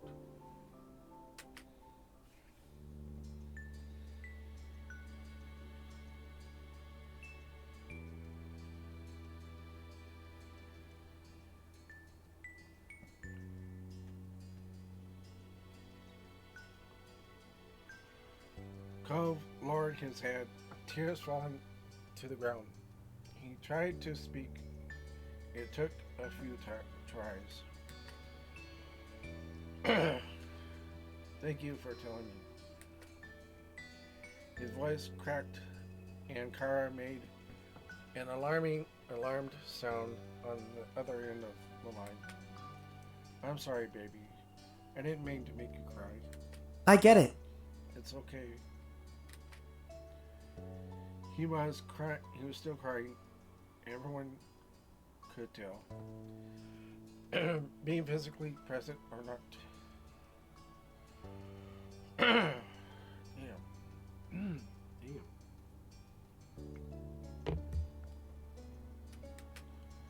I love you, Mom. You've always been my mom. Not an aunt. My mom. Not some aunt. My mom. I love you too. Her tone was thick with emotion. She was at the edge of a voice break herself. I'm so lucky to be your mom. She started to sniffle openly. Don't worry about that. Don't feel bad for me. With how it worked out, I promise that none of it was your fault. And it's not as though I'm completely miserable over here. I have an incredible life with a beautiful baby boy of my own who calls whenever he can.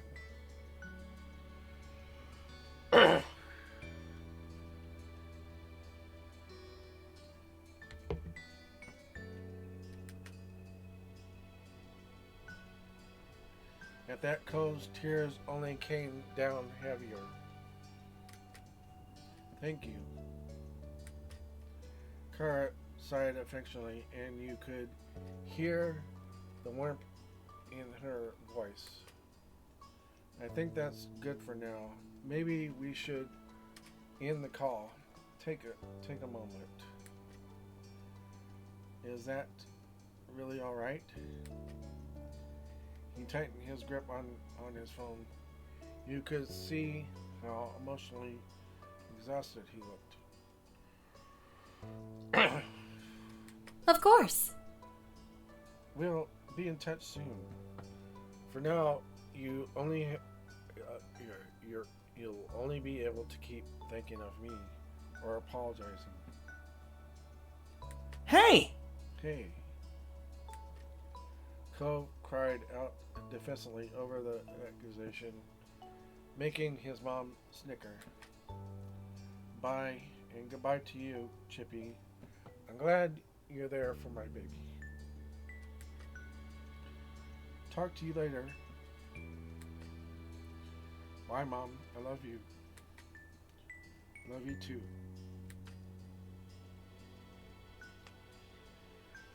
What an emotional moment, I swear. It's okay, it's okay.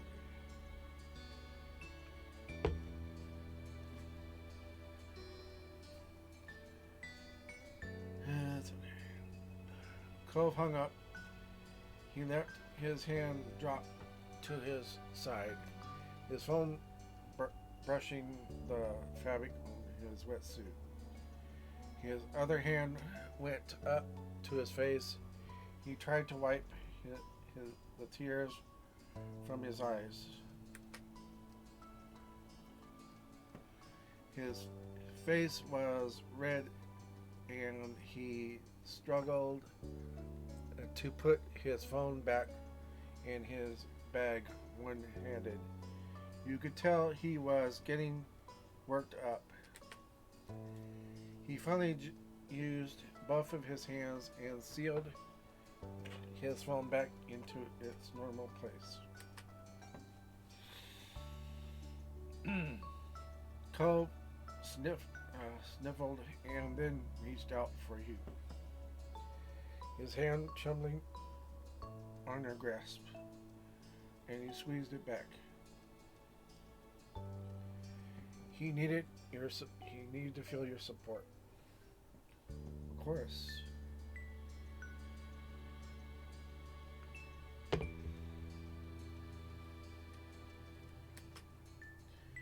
You want to go see your dad again?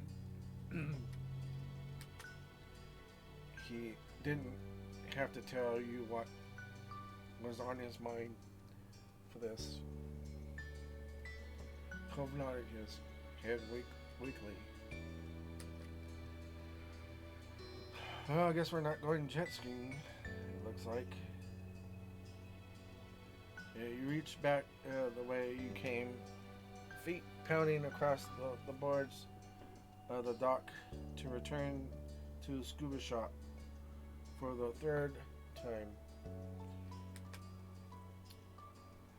Boy's dad is going to be like, really?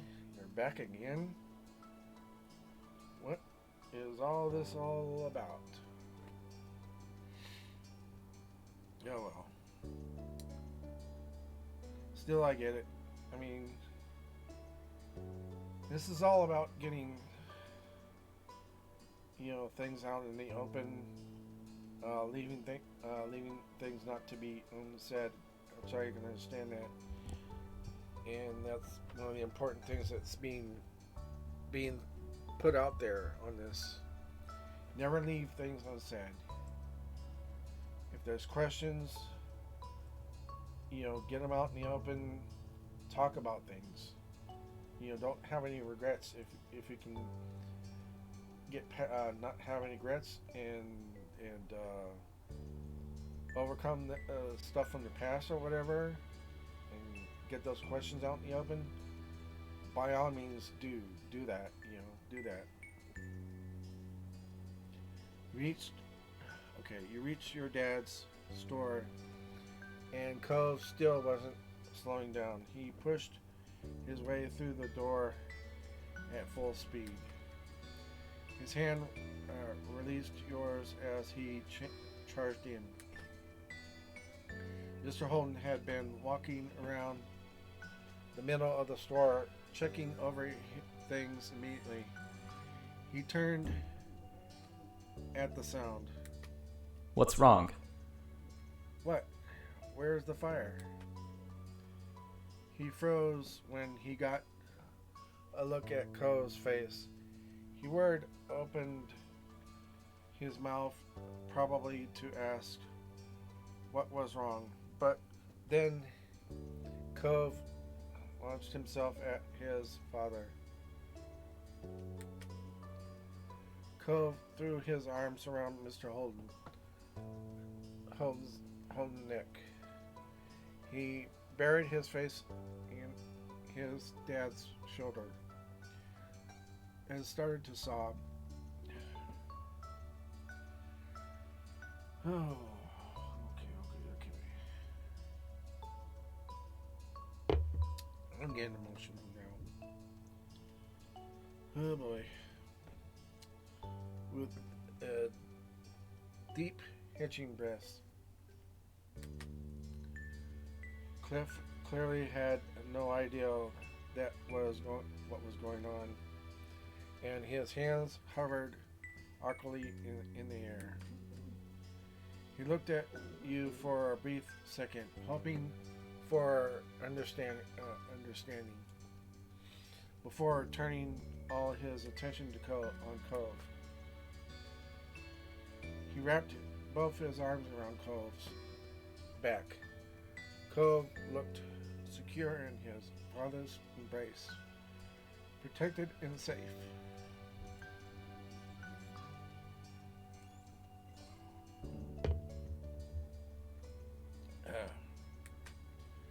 It's okay. It'll be okay. Whatever it is, it's gonna be okay. Cove kept crying. He inhaled deeply, his voice choking up when he tried to speak. I'm so sorry. You always tried to be there for me when I was growing up, and I was mean to you. I'm sorry. What? What? Mr. Holden completely taken aback. He hadn't expected this to be the issue. You don't have to apologize for that. But kids are allowed to be mad at their parents. It's my job to take care of you. I really didn't do anything special. Cove shook his head as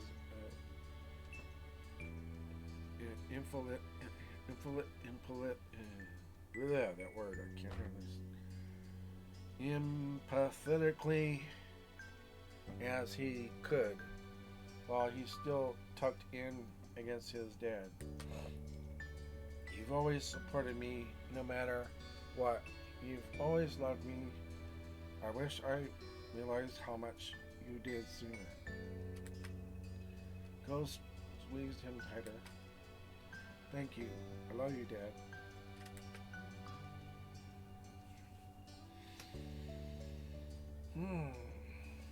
At his son's heartfelt confession, the father became choked up as well. He compressed Cove into a crushing hug.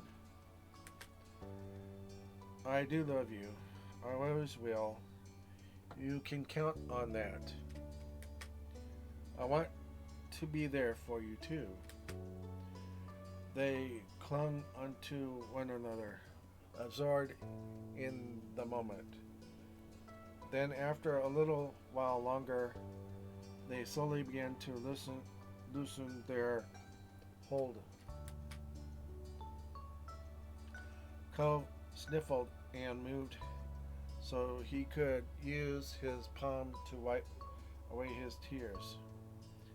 His dad's shirt was visibly damp there where his face had been.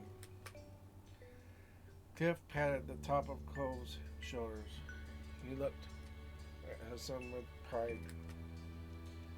You've grown up so much.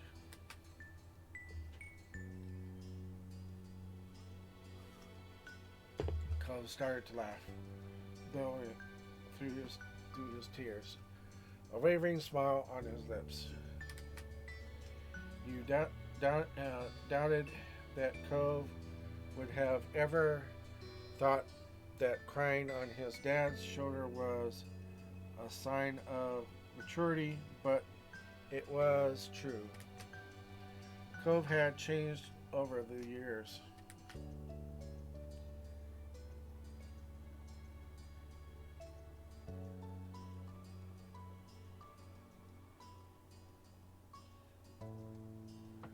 I'm going to go with the last one. It made you wonder if there was more to understand about your moms. You thought back when you were little and tried to think if you'd ever change perspective on your parents.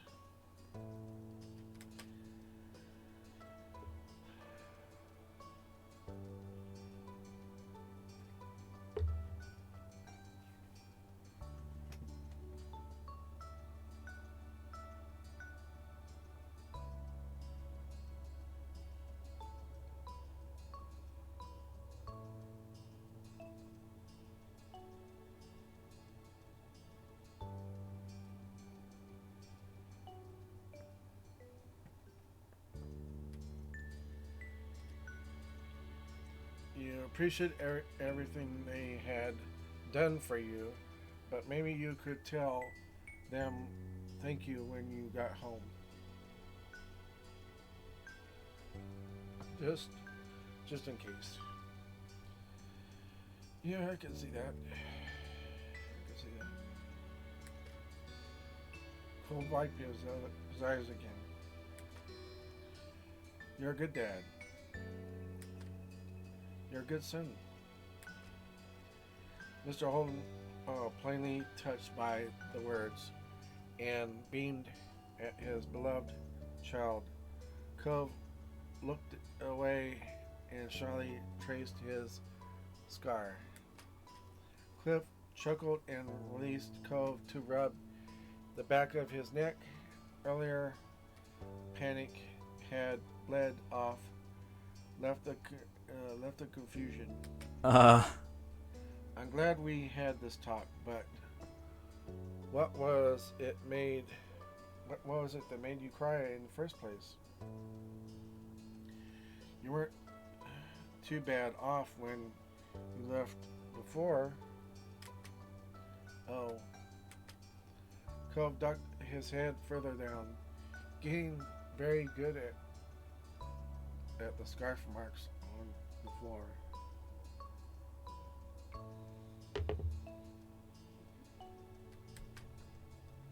I called Mom. I wanted to talk to her about all this. He kicked one of his feet shyly, swinging it back and forth against the ground. Things felt really hard when I was younger, but it wasn't just me going through stuff, Dad. You never give yourself credit. Cliff smiled, gently gripped Cove's shoulder with reassurance. Oh. Kara is an amazing person to come to my defense. For me, the only hard part was seeing you and her unhappy. Everything else was nothing. He wrapped an arm around Cove's neck for another side hug.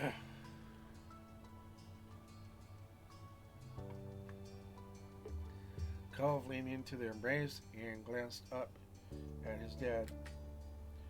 Your old man is tougher than he looks. Check out how powerful these arms are. And this is 10 years on. I was in my prime those days. Cove laughed. It was a light sound full of fondness. Okay. He quieted it down a little, finding a quick moment of seriousness. Thanks again, Dad. I know you don't want me to feel bad. And I'm happy because of everything you and Mom did. I have a really nice life.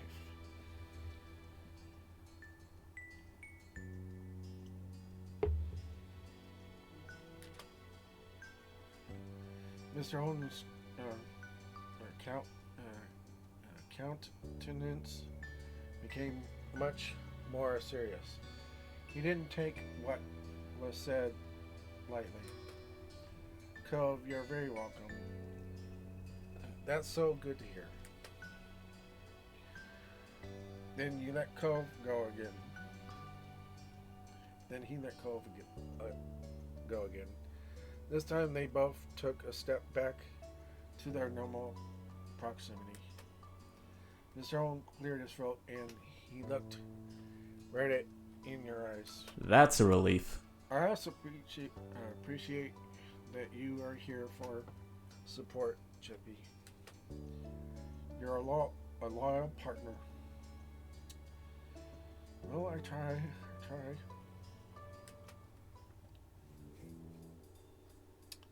Cove looked back down, embarrassed.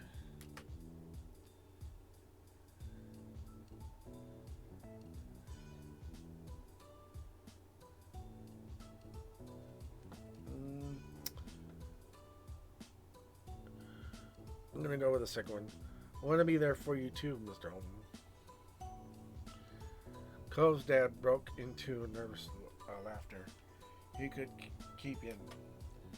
Well, thanks, but you don't need to worry about me. I do worry about you, and I will worry about you, and I will worry about you. What did Kara say? What do you know what? Don't answer that. I'm not sure I want to hear. Just that's thoughtful of you. Cliff smiled warmly. He nudged Cove gently as to say, look how lucky you are. Hey, maybe I ought to give you another $20 for this. You put up with a lot over the years. Oh, please, don't go back to that money thing. Please, let's not do that. Didn't we hatch that out already? I hope that was just a joke anyway, probably.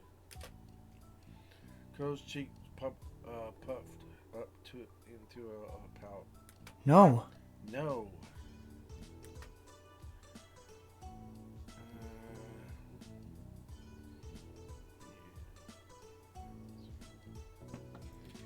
Yeah, not this again. You suddenly remembered how weird it was the first time. It really didn't need to be repeated. Yeah, no kidding. Sure. Okay. I'll leave making jokes about that to Cove. Cove smiled, satisfied at that. I'm glad you think it was a joke and you were just kidding. He was just kidding, obviously. Alright. Cove exhaled slowly, his posture relaxing. We better get going. You have work, Dad, and I think Chippy has been patient enough. I didn't bring him here to watch me cry to my parents. Cliff grinned and waved the two of you off. Sure thing. I'm happy the both of you stepped in, but you gotta go. Have some fun. Be careful out there.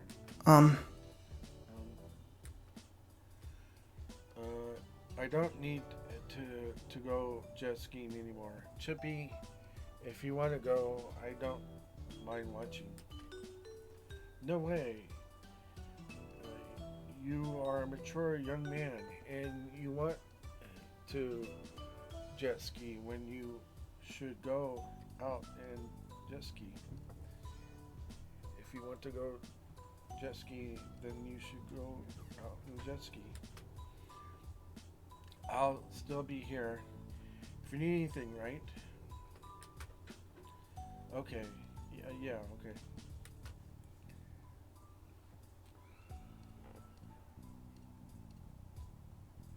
Take care of yourself. Cove waved to his dad as he started walking out. You followed.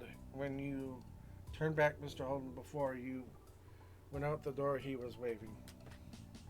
Bye, kids. You'll do great. Once again, as had become today's habit, you and Cove walked down the dock side by side, but this time Cove had a bounce back in his step. His smile was soft and radiant. Thanks for staying, and sorry for how long it took. It's okay, Cove. You had some things you needed to clear. I can understand that.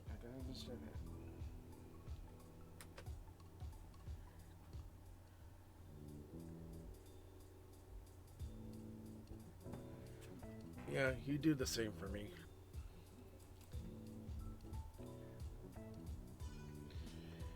You had his back and he had yours. It was just how things went between the two of you. He sidestepped to lean in closer to you and wrapped his arms around you. You relaxed into his embrace as he held you tightly.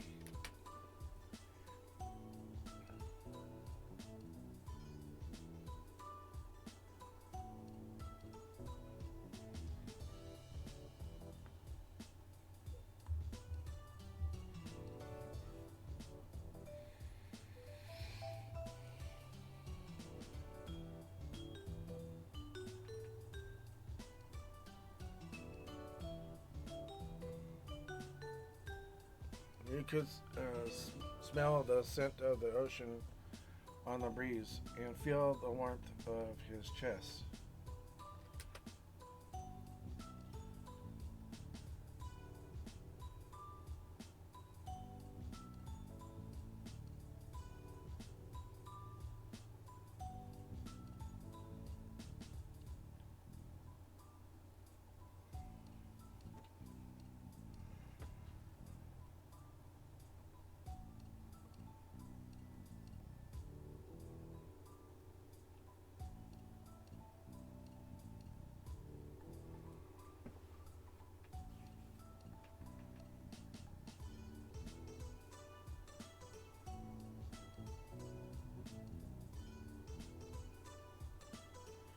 He exhaled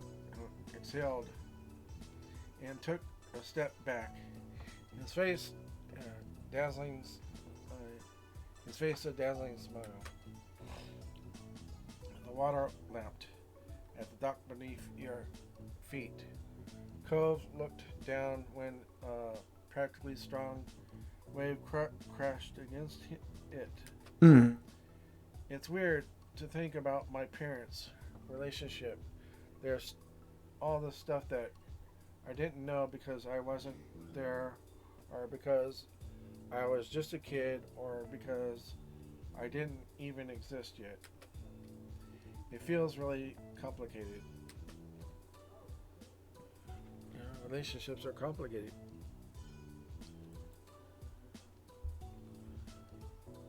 You agreed with him. Connections to other people were buried as there were waves in the ocean. Cove nodded without aberration. He looked out into the ocean wistfully for a moment before he shook it off. It's nice. I'm happy they were married, even if it didn't stay together in the end. Even if they didn't stay together in the end. I'm happy that you're all peppy again. Peppy? That's right. If you say so.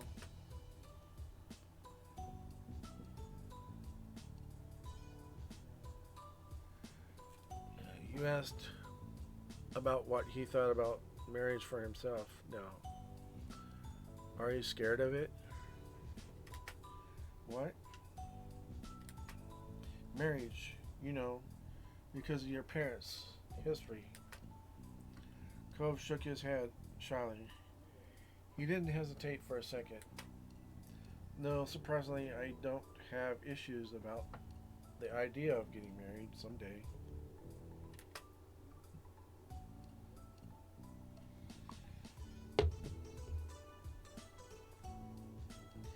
You looked at him, not being bothering to hide your intrigue. He chuckled self-consciously at the reaction he got. I mean, I don't get me wrong. Trying to actually purpose would be terrifying. I'm sure planning the whole wedding would be so hard, especially for me, but just the thought of having someone I loved, that I was married to, that I'd spend the rest of my life with, that doesn't scare me. It actually makes me happy to think about. The both of you snuck smiles at each other. What about you? Would you ever want to be officially married someday? Yeah, I want to marry you.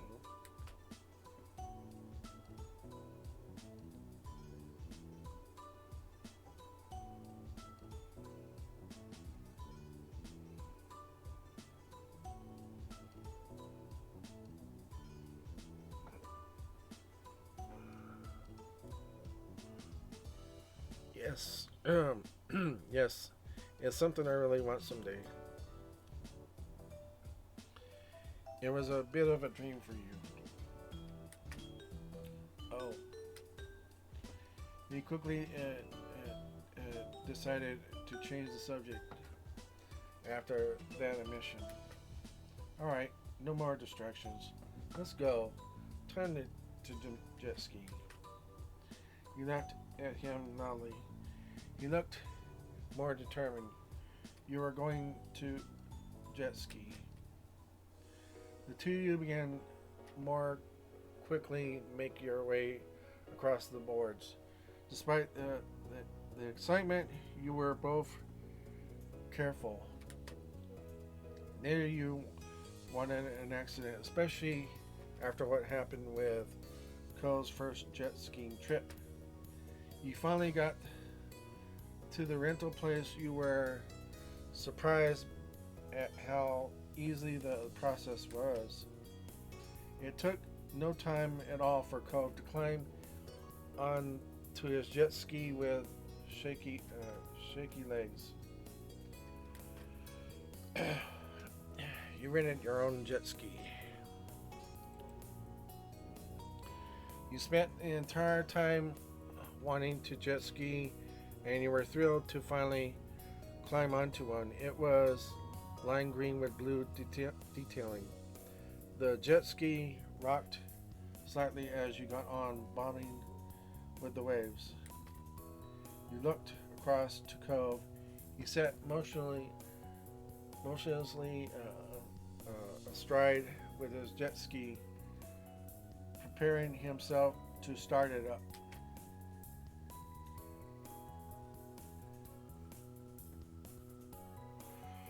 Even from your distance, you could tell his hands were clammed onto the handles too tightly. He was stiff and nervous.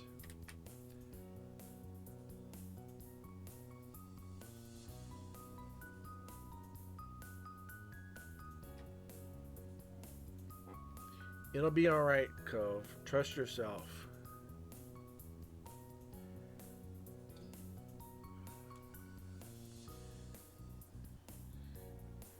Yeah, give him some confidence there.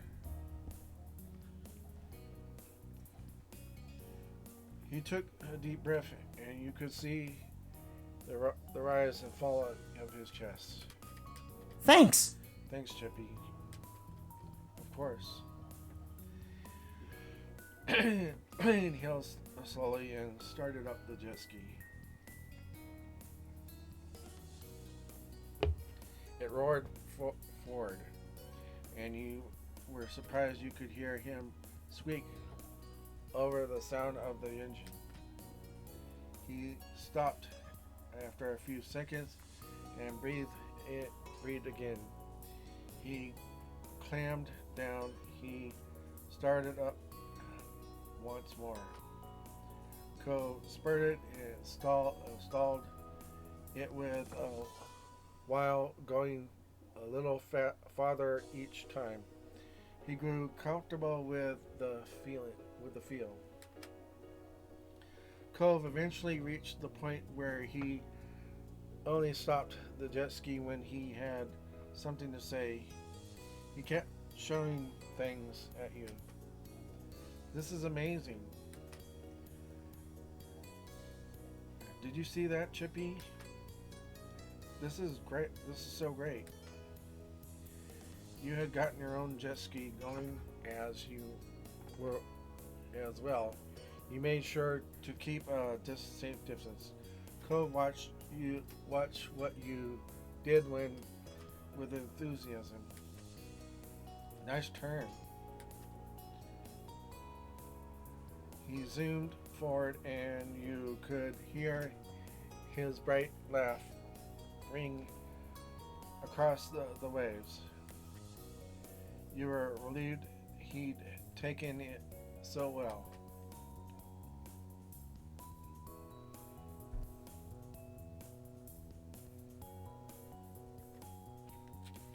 I'm going to go with the second one. You were nervous about jet skiing, but you weren't bad at it. Knowing that the jet skis could be dangerous, you kept a healthy caution over the vehicle. It was tricky at the start. You drove it short bursts, since each time you made it go forward, it seemed much too fast. You worried that you were going to fly off, or the jet ski would flip over. However, it didn't take long to realize that you had decent control over the vehicle. You grew more comfortable with the controls and let yourself relax a little.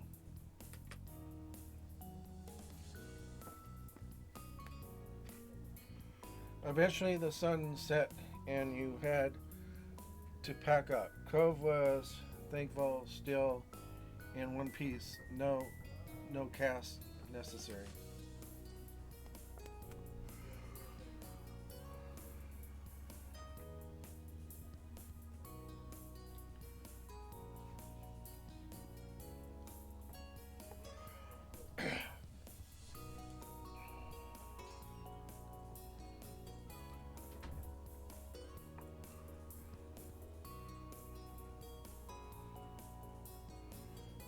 After everything was returned, Cove dug his phone out of his bag and texted his parents to let them know all about his triumph.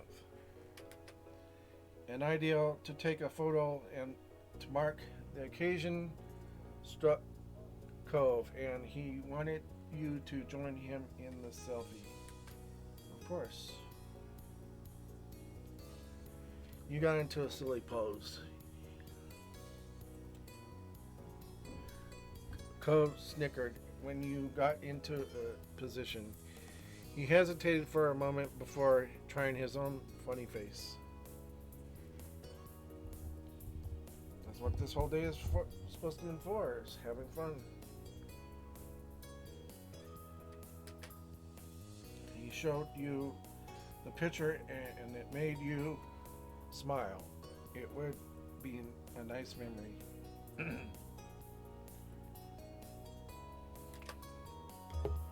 His phone vibrated only a moment after texting it out. Mr. Holden and Kara had likely been waiting the entire day to find out how this outing would go. And with the news of his success, both Cove's parents set back how proud they were of Cove for how far he'd come.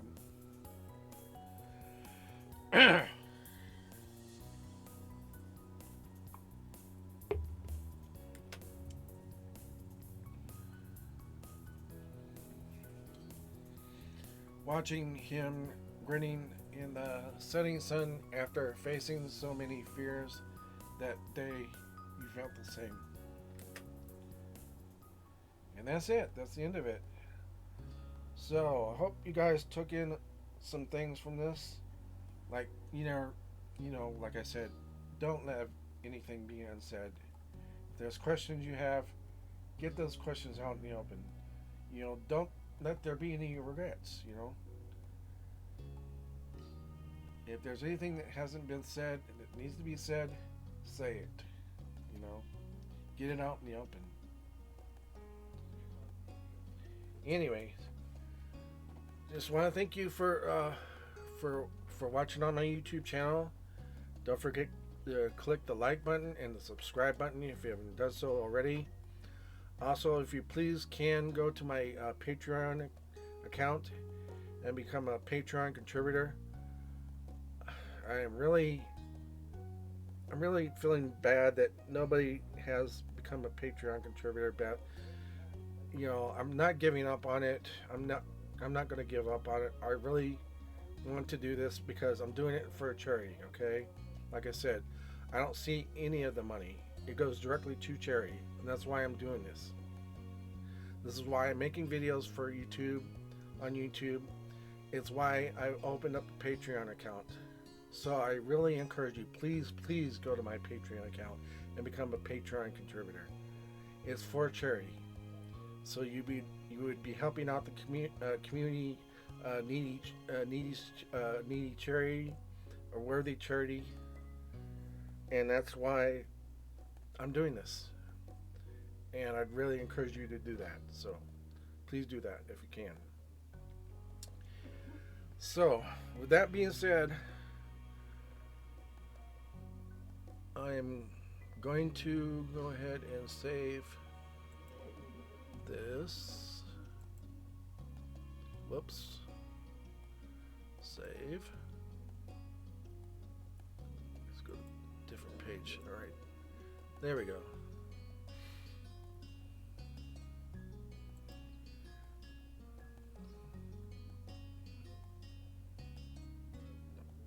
And that's it.